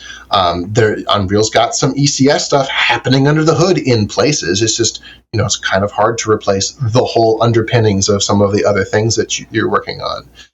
So these improvements are coming in modules rather than whole different engines. Yeah. And so like what Naughty Dog was doing with Jobs is sort of operating in a similar kind of vein. It was a fundamental technical shift that allowed them to do The Last of Us on the PS. Was it The Last of Us was the PS3, right? Yeah. Which is wild. What that game was capable of doing on that hardware was really, really impressive, and they've kept it up ever since. So there are new engines coming out that are doing that sort of thing. Unity's been trying to do this for years, and they've been struggling with it a little bit because they've been trying to do it in C# and sort of mutating C# in order to have this sort of low-level performance behavior. There's other game engines. There's an open source game engine called Bevy that is doing an ECS style stuff in Rust that's sort of burbling in the background. People are starting to, or it's got some good development. It's working on it. Games are being written with a framework called NTT, which is a header-based thing that like Minecraft uses it. Diablo 2 Resurrected uses it. And that's just like a C++ drop-in thing. Like if you store your data in this structure, and then you can access this in the structure, and you're going to have a good time in terms of. But Unreal Engine 5 isn't doing this, you're saying, and it's built in these modules that makes it hard to do it unless you start over. Yeah, it's. I don't think you need to start over. This is not going to happen. That's just not what Epic's going to do. How many of these games are being ported from Unreal Engine 4 to 5 as well, with even more legacy code and all this stuff? Well, I mean, so 5 is a pretty big difference. Like, there are some significant differences from 4 to 5, but there's totally a through line. Yeah. Like, it doesn't take that much to convert a project to 5. If your project is just data, it works. It works great. Like, you don't have to do pretty much anything. It's not entirely true, of course, but like in general, it's pretty straightforward. And it's only when you've built things to APIs that have just been deprecated that you need to do more effort. Yeah, because of Unreal Engine's legacy, they don't have the ability. They're not going to completely rewrite all the things from scratch. Other engines have that capacity because they're brand new, or because the developers can be like, we're just going to rewrite this right here. And, they don't have to worry about, millions of other developers that are also using this platform. They don't have to worry about, for Epic, I'm sure it'd be crazy to suggest that, hey, we're going to rewrite the core actor framework, right? Okay. Yeah, and it's also funny because, I would almost say, thank God the PS4 and Xbox One had such weak CPUs, because it at least forced developers to get good at using like 6+ threads, instead of pretty much just relying on 2 to 4 right so many years. But you got to wonder if, like the Zen moment from AMD would have happened sooner, if that wouldn't have even happened anyways, because I can't help but feel like developers are, the PS4 comes out, the Xbox One comes out, so much effort is put into finally optimizing for slow multi-core CPUs. DirectX 12 comes out, basically hyping this up. Kind of feels like DirectX 12 really only benefited CPU performance if it's a PS4, though, if I'm being honest. It almost seem to make it worse. Like, to this day, if I have a game like Deep Rock Galactic, it's like DX12, DX11 mode, I'm like, 11, please, because I don't want my game to crash. Just to interject there, the crashing thing, I totally felt that too. Like, games are often more unstable, but the reason for that is that 12, the DX11 and earlier, was built on a sort of things like, give us some instructions in an abstract sense and we'll figure out the details. 12 and Vulkan and Metal, those APIs are much lower down. You have to do all the things, and you have to do all the things right. And if you don't do the things right, you get crashes. So it's not really a surprise that you have less stability, because all of the developers have to do more work. They have to have a better understanding. But not all the developers, because a good example, I don't remember which interview it was, but I brought up Metro Exodus Enhanced Edition, and I told everybody, hey, even if you've got AMD, if you can handle ray tracing at all, turn it down and play the Enhanced Edition. It never crashes. It loads faster. There's just not bugs in this version, and it's fully ray traced, which is fun. And what I was suggested to me is, they had to rewrite the whole game. Like, they probably did that what seemed like an academic exercise at the time that not a lot of GPUs could even run, because it was almost like what I've heard what Naughty Dog does when they port The Last of Us every time to the new generation. They're just getting used to the engine or something, or on an Uncharted game. They're getting used to making games on this new platform. And then because of that, they can hit the ground running with a real new game. Sure. That's kind of what I think they did with Metro Exodus Enhanced Edition, is they're like, this isn't going to do much but get people to talk about it on Reddit for a few years. Right. But if we have to rewrite our engine for full ray tracing now, it will work perfectly for the sequel. And it does. So it's not that DirectX 12 makes games run worse. It's just that if all you do is Frankenstein it on, it sucks. And if you rewrite the whole game, it's way more stable than the 11. You can do some crazy stuff with it. Yeah. Like, I think, you're going to play like Doom and whatnot. You're playing Doom on Vulkan if you can, because the engineers that wrote it know exactly what they're doing, and they killed it. So I think there's you've heard the term like a 10x engineer, right? Like that's sort of a thing-ish in engineering. And there really is a distinction between like the top end of the top end of an engineer of a class of discipline and someone more mid or lower, right? If you task in a random selection a game developer, they're probably not going to be that great at graphics. Graphics is a specialization. If you then dive into graphics, like the top end of graphics is way better than the mid stage or the mid level of graphics, because they're more familiar with the thing. They understand it more deeply. They've been doing it longer. So you can totally end up in a situation where you've got pretty good engineers, but you don't have the best. So it's pretty easy for pretty decent engineers to make some mistakes. Like, I'm not the best engineer at anything that I do because I'm jack of all trades, as I said in the opening. So I make mistakes all the time. I'm very happy I don't have to make those mistakes in a graphics engine that causes crashes with millions of people. Well, moving forward, though, I mean, I kind of sidetracked myself, but like after when I brought up the Metro Exodus thing, the thing I was actually leading to saying is there's a part of me that I almost feel this. It feels to me like there was all of this effort to optimize for weaker cores. And then Zen came out and pushed Intel, and the devs were like, oh, thank God, we don't need to worry about this anymore. Because now we have 16 to 64 threads.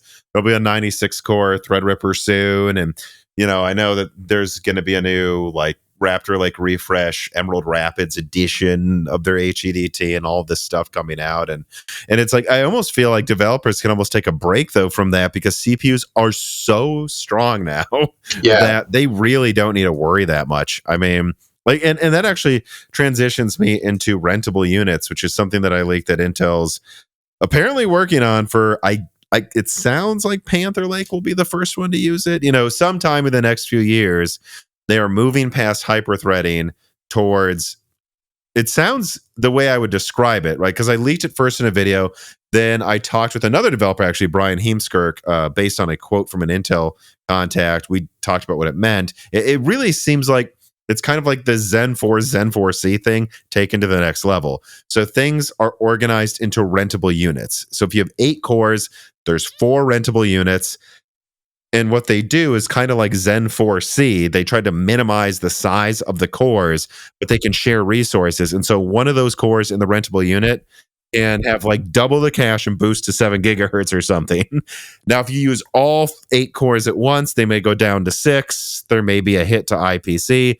But but perhaps the main game thread can use one of the cores in a rentable unit, then the other threads it's not an issue. It sounds like this may lead to incredible, like, single-threaded performance, and I guess you might say 4-threaded performance, and then you have a ton of E-cores in the back. So I don't know what you think about, like, this concept, like, and how it will affect game development. Really cool. I think it's really cool. Single threading is still king. Like, if you have really, really good single threading performance, everything benefits, because things that are single threaded are faster, and things that are multi-threaded are also faster, because you can, like, one thread can just chew through more stuff. Like that's one of the reasons why the PS5's graphics system has an edge over the Series X sometimes. The Series X graphic system went wider and slower, and the PS5s went tighter and faster, right? Mm-hmm. It's a trade-off that you can make, and generally having fewer, faster things is often better than lots and lots of considerably slower things. Like that's one of the reasons why like having all these E-cores, a lot of people are like, I don't want these, get them out. Lots of slower things aren't better than fewer fast things. That's why a lot of people are still, well, I don't know about a lot of people, I can't speak for everybody, but like 8 threads or 8 core 16 threads is super viable for games and probably will be for a really long time, because it's hard to scale threading, and eventually you get diminishing returns on adding more and more cores to a thing, unless the thing you're doing is like really, really ready for multi-core stuff. Like if you're running Cinebench, yeah, it'll chew through lots and lots of cores. It wants as many cores as it can get at. It's going to get really good scaling out of every single core.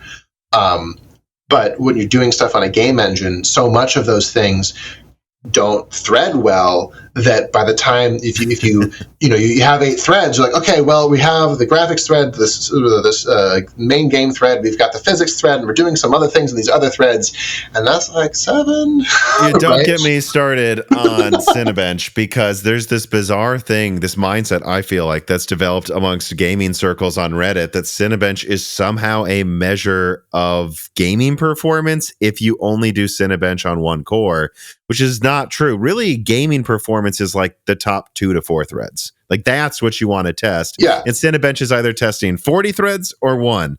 Right. A good game benchmark is like 4 to 8. Yeah. All games these days are multi-threaded because all CPUs are multi-threaded. It'd be crazy. You're just leaving performance on the table if you're just doing something single-threaded. Mm-hmm. So yeah, because gaming performance isn't single threading performance. No, it's more leans towards that than 64 thread, but it's really like 6-threaded performance kind of. I don't know how else to put it. Right, you're getting benefit out of having multiple cores, but it doesn't scale forever and forever unless there's an engine doing fundamentally different things. Mm-hmm. But it takes an engine doing fundamentally different things, thinking about the problem space in a different way, to be able to scale up like that. But the thing is that it's can be harder to think in that way. Like it is more difficult, or at least it's not as the knowledge isn't as well spread around. So fewer people know how to do that well, and then you also have a lot of legacy systems that just don't do that. Mm-hmm. So you have a lot of games that just don't do that. So there's not a lot of like you just sort of have a chicken and egg sort of situation where you don't need to spend the development resources to do it the scalable way. Especially since, again, you go back to consumer hardware, if you have an 8-core 16-thread CPU, you have twice the threads that the consoles have right now. Because all the consoles are 8 cores. No multi-threading. Or no SMT2. So, yeah. Quick Jumper writes in and says, hi, Tom and Taylor. Is Intel going with rentable units because their big little concept failed? Or do you actually think this is an evolution of it? Also, what will AMD do? Will they go Zen C route, or do you think they have their own rentable units in the pipeline? Well, let's save that's really an entirely different question for like what I think AMD would do. But I guess actually I'll give my answer. I think the fact that they're going with rentable units, allegedly, that and that I hear that Arrow like won't have hyperthreading and so may have a pretty decent issue for a couple years, tells me that they don't think the big little concept is a failure, because I don't think they'd be axing hyperthreading unless they're going to bet even harder on E-cores. Right? That makes sense to me. I mean, Intel's bread and butter for a really long time has been strong single core performance. This feels like just doubling down on that, trying to pull out as much single core as they possibly can when it makes sense to, and then those when you want to go hard on one versus wide on many, those are usually different problem sets. I don't think there's no collision there. You kind of want to be able to do both. I would expect if you're doing a general purpose CPU, right? I don't really see what they're doing as a failure, except for the fact that they're having, corporate issues, right? That's a different thing than the worry is, do they have the money to get to 2027? Not if it's a bad idea. Right. No, I think it's a really cool idea. Like it makes me think of the original Crysis game, right? The original Crysis was written, it was like a single threaded game, and it was written assuming that we were going to hit 6-7 gigahertz pretty soon. And that's why, like, it still is a beast to run, because we have CPUs that are just barely breaking 5 now. Rentable units may finally get us to 144 hertz in Crysis. You know, that's my guess. Exactly. And that's why, like, the Crysis Remastered was made with a new version of the Crytek engine that's multi-threaded, and it runs better because it can actually utilize your computer's resources.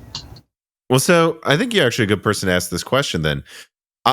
I believe that right now, most testing that I've seen is E-cores really only help gaming if the performance is so low, like below 60 hertz, that the latency communication penalty going from the P to the E-cores is lower than maintaining 60. But it doesn't really help you get from 120 to 240. And it's mostly for background tasks if you're gaming above 60 hertz. Now, again, if you have 40 hertz, I'm sure the E-cores at that point are helping you stay at 40. But that latency penalty is a really pernicious problem. And I assume if they're going with rentable units, they're going to solve that latency communication issue. There's got to be something going on where that's not going to happen. If they're going to arguably almost go down to just 4 cores, really, if boost fully. But in the meantime, Arrow Lake almost seems like it has an issue to me, because I've heard they may come up with some software mitigations or something for it, but they're not finishing hyperthreading on it because they're done with hyperthreading. But rentable units aren't in Arrow Lake next year, so they might have 8 big cores, only 8 threads, plus 16 little cores, and eventually I think a plus 32. But how could this affect gaming performance? Because in the testing I've seen, especially with like the Zen 4X 3D stuff, you never want the Vcache core to start using the non-Vcache CCD, because you want those 8 cores, 16 threads talking to each other. What's going to happen with Arrow Lake when you have 8 cores, only 8 threads, and not really being able to go to the E-cores? And I'm also curious what you think the mitigations could be too. I think that's really interesting. So, like, the latency penalty is a problem, but it's only a problem if you're trying to use those resources within one frame, right? Kicked off from one thing. You probably can get away with better utilization if what you're trying to do is sort of desync from the main thread pumping those main frames. If you can spin off longer processes, or processes that are less latency sensitive, that might be a place where those things can scale better. But that's not something that's really common in game engines. Like, most game engines are doing everything in one frame, right? That's generally how it works. And it's pretty uncommon to be doing something, complicated behind the scenes that gets synced up to at some frequency. It's more difficult to do that. You have to manage memory in funky ways, and you have to duplicating some resources because you're simulating a thing over here that then is represented down here. That kind of stuff. That kind of a thing. Historically, like multi-thread or not multi-threading, hyper-threading is not. It's not a 2x, right? Just because you're running 2 threads on the same core, you're not getting double the performance. It's like a 15 to 30% increase, depending on how well it works. Right, and so like the reason why hyper-threading was put together was because engineers were noticing, like, okay, we're doing some stuff in this core, but only some amount of the core is active and doing something at any one time. If we can figure out how to use more of the core at once, we're going to get better performance. That's what hyper-threading is like, you're doing some stuff over here, which means that these things aren't active, which means something else can be doing something on those components, and that's a way to get better performance. That's not the only way to do that at the low level. One of the reasons why, like, the Apple Silicon stuff is really impressive, it's not because they have hyperthreading, because they don't have hyperthreading. Their single threading performance is really impressive, and one of the ways that they got there is that they have a very large, at least for the time, amount of cache used to store instructions that are being executed out of order. So out of order instructions are one way that you can pull more performance and saturate more of the core at once, because a particular set of instructions might need this bit, another particular set might be this bit over here. And so if you can sort of pull apart the instructions that don't need to interact with the results of another, Right. you can do multiple things at once and then line them up and then make them happen. Is that something Intel you think can easily do with like their drivers though, or is it fundamentally I don't know. I bet pretty hard that's a very low level hardware thing. Yeah, that's what I would guess. Yeah, certainly the amount of space available to do that thing is very low level hardware. Intel does the same thing. AMD does the same thing. They're doing those out of order instructions. It's just the Apple Silicon stuff just had like 2 or 3x more space in the silicon dedicated to the stuff required to make that stuff happen. And so the question becomes, is Arrow Lake going to have some of that, to make up for it? Yeah, it's not magic. It's just they chose a different set of balance, and that paid off really well. And it didn't hurt that they were running on 5 nanometer before everybody else, right? Like that's even to like 7 or something. Yeah, that's true. And I guess Arrow Lake's supposed to use TSMC N3, maybe even N3X from what I've heard, and their own 20A node. So this is what I've heard is that TSMC's nodes are better at logic density than Intel's for what they're marketed as. It's all marketing, but whatever TSMC calls 4 nanometer, Intel's 4 nanometers logic density probably isn't as good, but I've heard their wire density is better, and no one really talks about that. But that's what really goes into the I/O and everything else, and so maybe that will allow for some space for that. I don't know. That'd be interesting. That'd be very interesting. Yeah, they've been pushing for that like turbo hybrid chip for a really long time now. It hasn't been paying off as well as I think they'd hoped, but it'd be really interesting if they can get that kind of very different different chips on the same package actually working in a reliable way. Well, and I guess it is worth pointing out, I'm saying these 8 cores won't have hyperthreading.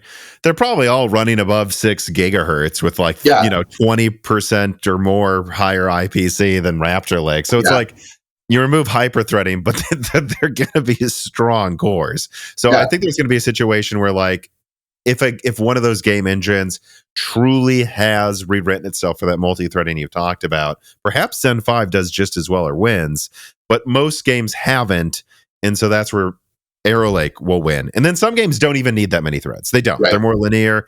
Arrow Lake will probably win those games as well. Yeah, I would expect Arrow Lake and Panther Lake's a sequel, right? Mm-hmm. I would expect those to like... It's complicated, but yes. Sure. I would expect those to do Unreal Engine really well, right? They're going to solve that single-threaded performance problem by just having better single threads to throw single-threaded performance to throw at the problem. So I think that might be really awesome if we have that big performance uplift in that space. Well, so this perfectly leads into like one thing I want to bring up as well related to this. What I heard in Panther Lake is there were 2 coves that were considered for the big cores. There was Panther Cove, which it sounded like was like a 7 to 9% IPC increase over Arrow Lake. Arrow Lake's Lion Cove, I'm remembering, but it had 4-way hyperthreading. So it had 4 threads per core. And then there was the Cougar Cove rentable unit design, and they're like, this has 40% or something more IPC, but there is no hyperthreading. And they're like, well, I mean, at best out of hyperthreading, we're going with the 40% for sure. Yeah. I still think AMD's working on 4-way hyperthreading for Zen 6. Will that help gaming performance at all in your mind? I don't know. Like back in the day, people used to say turn off hyperthreading to get better performance because it could have an impact. So I would guess it wouldn't have a very large impact. Mm-hmm. Unless it's bogged down and is running out of threads or something, right? Which probably isn't going to be happening. I would like the difference between 16 and 32 threads when it comes to game performance probably isn't that big. Would be my gut level feeling. You're going to get more performance out there, but the diminishing returns is real.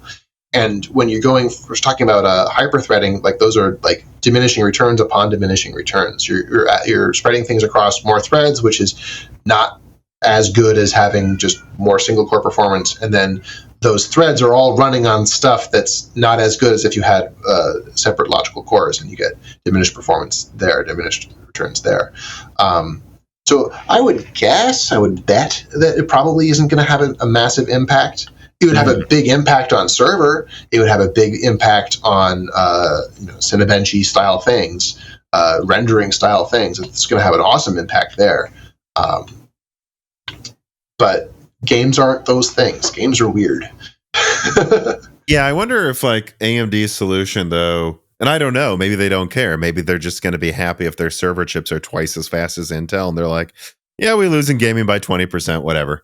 But I think there is a consideration too, like, and you're a good person to ask about this. Like, I'm wondering, we're starting to already see, I believe, some weird fringe scenarios where like Comet Lake, which has 10 cores in a unified ring bus, it's like the only real thing we can use to test this besides, I guess, Broadwell.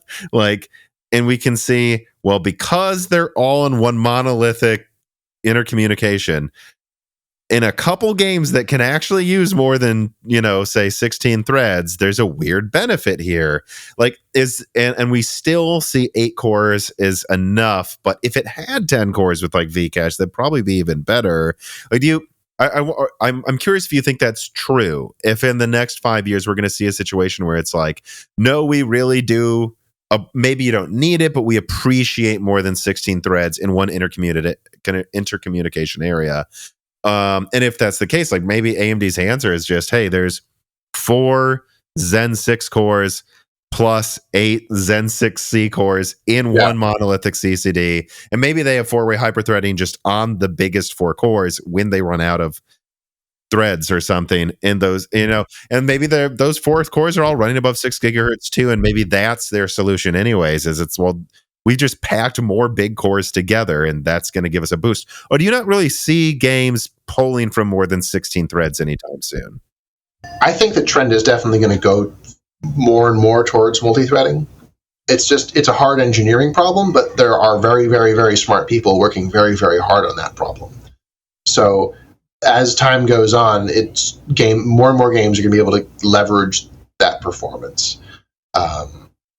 So I would expect eventually we're going to get to places where, 16, 32 threads, they're doing something. They're actually being utilized. Mm-hmm. They're being utilized now, just not necessarily, all the way. You're not getting huge performance. It's rarely consequential to your max frame rate. Rarely. Yeah. And the thing you mentioned about having everything on one, CCX or whatever the Intel equivalent is, it's interesting because like it comes back to that latency penalty again, right? Because that's the primary problem when you're jumping across these things is like you would now have to wait on hearing back, and that latency can just completely starve out or put a hard clamp on the level of frame time that you can pull off. So, yeah. All right. No, I wanted to bring up something that you mentioned you wanted to talk about. Sure. At least briefly before we started recording. We've already been going for 2 hours, so if you're busy, just let me know. But you wanted to touch on VR. Yeah. What do you want to touch on about VR? Let's talk about, so we're talking about performance. We're talking about how like 8K screens are pointless, and we're talking about how we're hitting upper bounds in the ability for things to scale.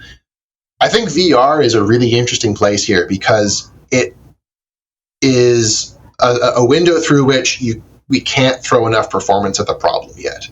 When we're talking about playing video games on a monitor in front of your face or a living room television, boy howdy, we have a crap load of performance that we can just set a light and everything looks amazing, and we're really close to just being able to do whatever we want there. But in the VR space, that's just so far from the truth for a number of reasons. And I think VR. So I hope. Like I've been a follower of this since the original Dev Kit 1 of the Oculus. I had the original Vive. I've got an Index that I don't use enough. but like I'm a firm believer that this could be really transformational for how we interact with computer software, and because it can make, like, I've got 4 screens arrayed in front of me here with a laptop, and I've got a TV over that way. In a world where I have a headset, I might just need one screen for when I don't want to wear my headset that much, and then I can be like, oh, I want to think about this on a broader surface, and I put the headset on, and it's not that I have virtual screens, because those will be useful certainly very, very soon, but you can like get up and have a virtual whiteboard or a virtual 3D thing that does whiteboard-like stuff, but we don't have a good metaphor for it. So that's the far-off future that tickles my fancy, and I'm a avid watcher of Sadly It's Bradley, and so it's always fun to exactly. I love hearing you guys talk. I love watching his videos, and I'm always like right there with him when he's talking about all of the different elements that VR and AR could possibly do to make computing a little more mobile, a little more physical. I love that stuff. It's one of my favorite things that I've interacted with in the past decade. And I think to dial it all back, bring it back down to like low-level hardware, the thing that I think is going to be really interesting to see in the next couple months is what the Apple Vision Pro ends up actually doing and being like. The top of the line stuff is like the Apple Vision Pro is sitting on one end of the spectrum, and we've got the MetaQuest 2, the MetaQuest 3 on the other end of the spectrum. And we've got 2 competing versions of what this thing can be.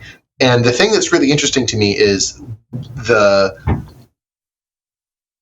way that Apple is throwing dedicated silicon at the problem at a really low level, a really low way, right? Like they have a whole chip dedicated to processing all of these different components. That's solving the multi-threading problem with dedicated hardware. It's just like all these pieces need to go to different places and have these transformations applied to them.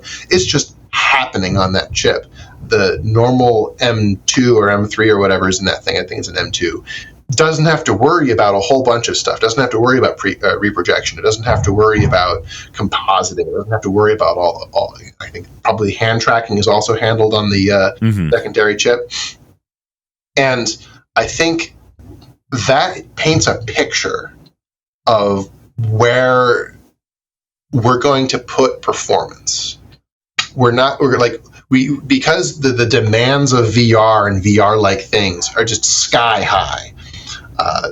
Even what Apple is doing is not the upper bound, right? In terms of like even just basic number of pixels in front of your eyes thing. It's not the upper bound. That they're pretty far off still. In terms of making it, retina quality or whatever, making it so that you can't perceive individual pixels. We still need to throw like crazy amounts of performance at it. So we're going to have it's going to happen, I think, if Apple keeps pushing in that space. They're very good at pushing. If they keep pushing in that space, we're going to end up with like dedicated silicon doing a whole bunch of low-level stuff just to eke out as that level performance that they want. To run on things on your face that are running off of a battery that's on your person, right? However they figured out how to do it, because they have a huge chunky battery that's going to be running for 2 hours maximum, and they're burning through a lot of energy to make the thing work, and it still wants more. So that's why I really like VR, because it is it's a new frontier in performance. We talk about we don't need 8K. We're already like 4K, 120 hertz PC gaming. It's like you don't need more than that. Doing more than that is like it's nice, but like the diminishing returns are crazy. The level of effort required to pull something off of that is like hard. Most of the time, doesn't really seem worth it from a developer's point of view, unless you're doing like esports type stuff. But when you go over to this new space, it's like you're in you're scuba diving or you're snorkeling and you hit the edge of the cliff, it just drops out below you, and you're just like, oh no, we need everything that we can throw at this, and it's still not enough. So anyway, that's just me rambling for a little while about why the topic is really cool. But yeah, I mean, it's definitely The thing that I have with that is you're gonna see Apple push that way. Hypothetically, PlayStation will. I kind of think they've botched the launch of their newest thing. It's a nice device, but I don't want to get into why. I think they haven't handled it as well as they could have. And I just wonder like how much of this dedication is going to go to anything that makes it mainstream anytime soon, though, because it does seem like everyone. I think I said this to Sally. It's Bradley. Seems like all of a sudden, all companies at once bet that this is going to be premium. Having said that, you can almost argue every company's done that in the past 2 years about literally everything. So I guess actually I can come up with that counter argument to myself there.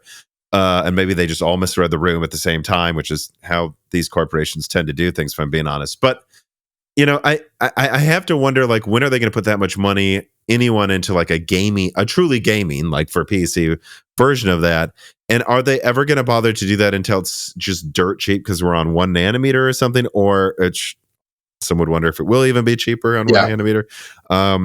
And like, don't you think like what you're describing, like you wear glasses, you're wearing glasses. I'm wearing contacts because I prefer contacts. I can assure you, if I was going to, though, use one of these VR devices while working, I would certainly want them to not be heavier than glasses. And I wonder how you feel about that. Like, do they have to get, and I think the Apple VR device is just trying to do everything well. It's expensive because it's the base, and then we'll just make it slimmer and cheaper over time.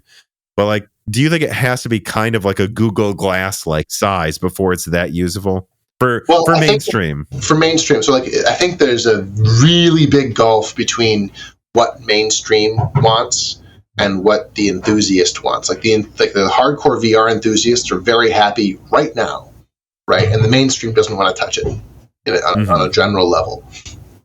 I feel like we're in terms of like the technology curve. VR right now is in like where the Amiga and Commodore were in, or maybe the Apple II in terms of like personal computing penetration, which is like that's really low down on the curve.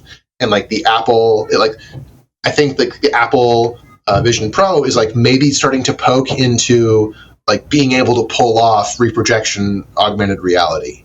Right? We haven't been able to do that basically at all with like cameras on the outside, putting the outside world in front of your face. By all reports, Apple's pulled it off, and it looks basically like you're looking through the headset into the world in front of you, so long as it's lit well enough that the camera can pick it up in a reasonable way. You look at your hand, it looks like you're looking at your hand. That's what people who have tried it are saying. Which is just so far beyond what all other hardware before it's pulled off. Like that feels like a big shift. It feels like an important shift in what the technology is capable of. And that reminds me of like the shift of going from command line to GUI when it comes to computing, right? Like really low level, really fundamental changes that make the thing make more sense for more people. So when you have the current existing state of the art for VR is like you have to put this bulky headset on. If you really want the really good stuff, it's tethered to a big box. You have these controllers on. It can be a lot of fun and really immersive, but it's fiddly. Like the what Apple's pitching, what I'm sure Facebook or Meta wants to pitch is you put the headset on, you're done. You don't have to do anything else. Right? It's just on. It just works. You can interact with things with your hands. Like the Apple's thing, like you don't even have to move a cursor, and you sort of look at something and pinch your fingers together sort of anywhere, and it just clicks, right? That could be, I'm not saying it is, but there's a solid chance that is as impactful to VR as the mouse ended up being to PCs, right? I think it's kind of fascinating that Apple, again, did it first, or didn't do it first because Xerox did the mouse, right? But and they didn't do eye controls and stuff first, but effectively they kind of did. And yes, we could argue other VR devices did this, but they put it in the package and they sold it. They're going to be selling it. So if you look at that from like this is the Lisa. The Vision Pro is the Apple Lisa of VR. Like the Apple Lisa was not a successful device. The Apple Lisa barely sold, but And it came out in 1983. Say it took a decade for that type of a thing to really be mainstream. Exactly. But it was the start of it. It was the start of it. Yeah. And so I think I remember seeing like a tweet or something of a Valve employee saying that like when Apple released the keynote and whatnot, everybody at Valve was grinning. Mm-hmm. Why is everybody at Valve grinning? Well, everybody at Valve is grinning because Apple just took a market that was really clamped down by people trying to compete with Meta, who can afford to throw things around with very slim margins, to a company that's definitely making margins on this thing that's really expensive, like wildly expensive to produce. So what does that mean? I think so. If I'm going to go into pure speculation, tinfoil hat land, I would be like, okay, that means that Valve feels like they've got space, they've got breathing room to make something and release something at a price point that means that they can make money and it can still be really awesome. If Valve comes out with something that gets even anywhere close to Apple Vision Pro for like $2,500, that's compelling to me personally.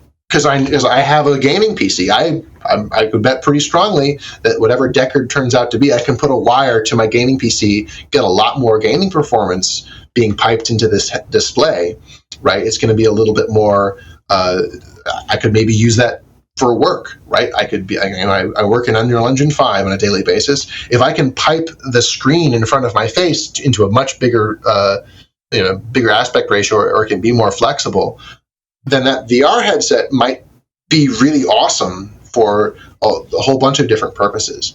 And we end up in a situation where, like, was it Windows 3 kind of sucked, but it had a GUI, right? Mm-hmm. And that kicked off a new, like Windows took over the universe for a time.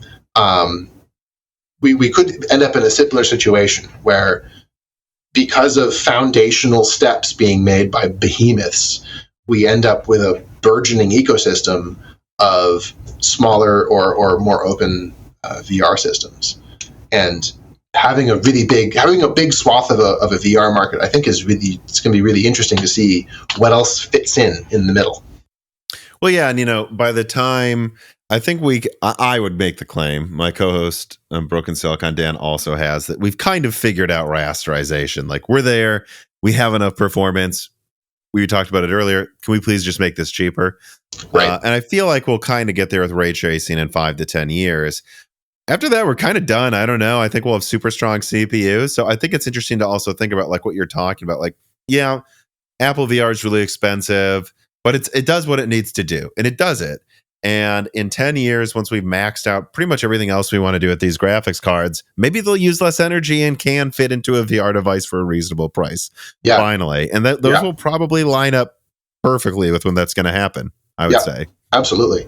And at the same time, like, if VR, like, there's a solid chance that VR headsets don't actually hit the mainstream and it's just a niche device forever, I'm happy with that world. I just like to see it exist. I would be surprised if they become as prevalent as phones. And to cycle back very fully, if you can make them as light as glasses, maybe like this. Like, they need to be horn-rimmed, chunky glasses and not much bigger in order for people to like, or even just a headphone, or like headphones that like hologram something in front of your face. If we're getting really futuristic, I mean, who's to say what we could do in 30 years? I don't know. Totally. And then maybe you could use that for all different types of stuff. Maybe it could, hey, look at this. Maybe I'm guessing Twitter won't be around anymore by then, but whatever crazy prediction, but whatever replaces it, you could say, well, I see this, you press it, doesn't project it in front of you, projects it on a wall, and you can show someone something. Yeah, I'd say that's probably the form factor that would really make it mainstream, because I don't want stuff on my head, but if you can make it so it's not really, I'll have a Bluetooth headset I'll do that. If it's it's that heavy, I'm willing to be on board. Yeah, I think there's a very long road to that level of device, but it feels like you can see the road now because of Apple. You see the road. You see the road, and I think not only can you see the road, but the intermediate steps to it are going to be really cool. Like, and they don't feel hypothetical anymore. It feels like, we can build this house. It's just going to take a decade. Exactly. Yeah. So you start miniaturizing, and if we're lucky and if we're lucky, that drive of miniaturization is going to benefit everybody, right? Like that's like graphics cards and the drive to make them better in the gaming market pushed forward. Like, it made cryptocurrency possible. It made AI possible. Without those things, like it's not just gaming, right? You needed 3D performance for lots of other things, but gaming was a big reason that it makes it possible now that a college student can render pretty good special effects in his short film. Yeah, right. Yeah. It doesn't have to all be conceptual. He's like, I can only show it for a minute, but I can show a CGI monster in my indie movie, and it doesn't look like ass. I mean, it doesn't look like a Muppet or like some insane gorilla suit person. Right. And, back in the day, a frame of Toy Story took minutes. Yeah. Like we've come a really long way. And I think we have a long way still to go. It's just going to start looking different. Mm-hmm. All right. Well, I think that's actually a fun conversation to end this podcast on. I want to say, if we didn't get to your question, but we went over 2 hours, and I think it flowed really well. And I'm sure Taylor will come on again. There will be other developers or just ask, throw them into the reader mailbags, and we'll just get to them in a die shrink or something. But I thought this was really good, and I want to thank you for coming on. And please plug whatever you want to plug. Well, thanks, Tom. I love coming on here. It's really good to have these kinds of conversations. I'll plug the project that I plugged last time. 2 years ago, I was working on a note writing program. I'm still working on that note writing program, completely unrelated to other things that happen in my day-to-day job. That thing is called Tangent Notes, tangentnotes.com. Writing it down, because I'll put that in the description as well. Yeah. It's just been a really cool side project to make my own thinking space. I like to think of it as my integrated thinking environment, in the same way that I have an integrated development environment for writing code. Just being able to separate that and I'm sure flex your muscles that you've learned professionally, but flex them on stuff that isn't work is probably really fun. It's a lot of fun. I'm doing stuff with like a web technology, doing it. It's an Electron app. It uses a completely different web stack, which is nice because it's very fast. You can get a lot of stuff done really quick in TypeScript. And what is Tangent Notes, though, just so people know? Yeah, so Tangent Notes is, if you've heard of Obsidian, you're my target demographic. So that's a small section of people. But so the core thing is it works on plain text notes that are sort of like Markdown-ish, Markdown with a couple of tweaks. And the idea behind it is that you don't want your notes to be too complicated, but you want a lot of ergonomics around making them look nice and making it easy to connect your notes to different notes, so that you can flow through your thoughts in a really easy way, and you're not distracted by where things are or trying to look at lots of different things at once, and you don't have to worry about, where was that thing I was just thinking about? You can just sort of explore your thoughts, both the thoughts you're writing right now and the thoughts you've had previously. Oh, I see what you're talking about. I have seen this before. Yeah, I'll have a link in the description. I mean, it's cool to see it, 2 years later, the progress being made. Yeah. Well, yeah. I hope a couple people check it out. I got a couple people who checked it out from last time. So, hey, very cool. All right. Well, thank you, everybody, for submitting your reader mails, for listening. Remember, subscribe to Moore's Law is Dead on YouTube. Ring the bell button. Subscribe to Broken Silicon on your podcast app of choice. Oh, yeah. I've got to remove Stitcher from the links, because now Stitcher doesn't exist anymore. Too bad. God, things keep changing. But yeah, so give us a review. If you gave us a review on Stitcher, please give us a review on Apple Podcasts now, because Stitcher's dead. And then, of course, there's a Patreon. Get this early and ad-free. You can ask us questions. You can do this to other patrons. And thank you, everybody, for watching and listening, and have a good week. Bye all. This podcast was brought to you by the YouTube channel and website Moore's Law is Dead. Moore's Law is Dead and Broken Silicon are trademarks of the creator, Tom. That guy is me, and I am indeed the creator, editor, writer, and showrunner of Moore's Law is Dead podcasts, videos, articles, and other media. However, it's not just me. Moore's Law is Dead is a team, with Broken Silicon co-hosted by my brother Dan. audio editing by Gerard Cortez, renders being done by the industrial designer Jean-Philippe Clermont, and special assistance is also provided by Carbon Cry and Kerry No Sugata as well. Find all of our information at www.mooreslawsdead.com on the About/support page in the event you do want to hire me for consulting work, hire Gerard for audio work, hire Jean-Philippe for industrial design work, or you're interested in working with Carbon Cry or Kerry No Sugata as well. You can also find our long-term sponsors on that page if you want to show them some love for putting food on our tables. Or you can also mail us some love. You can send letters or hardware donations to the following address: Moore's Law is Dead, P.O. Box 60632 in Nashville, Tennessee, zip code 37206.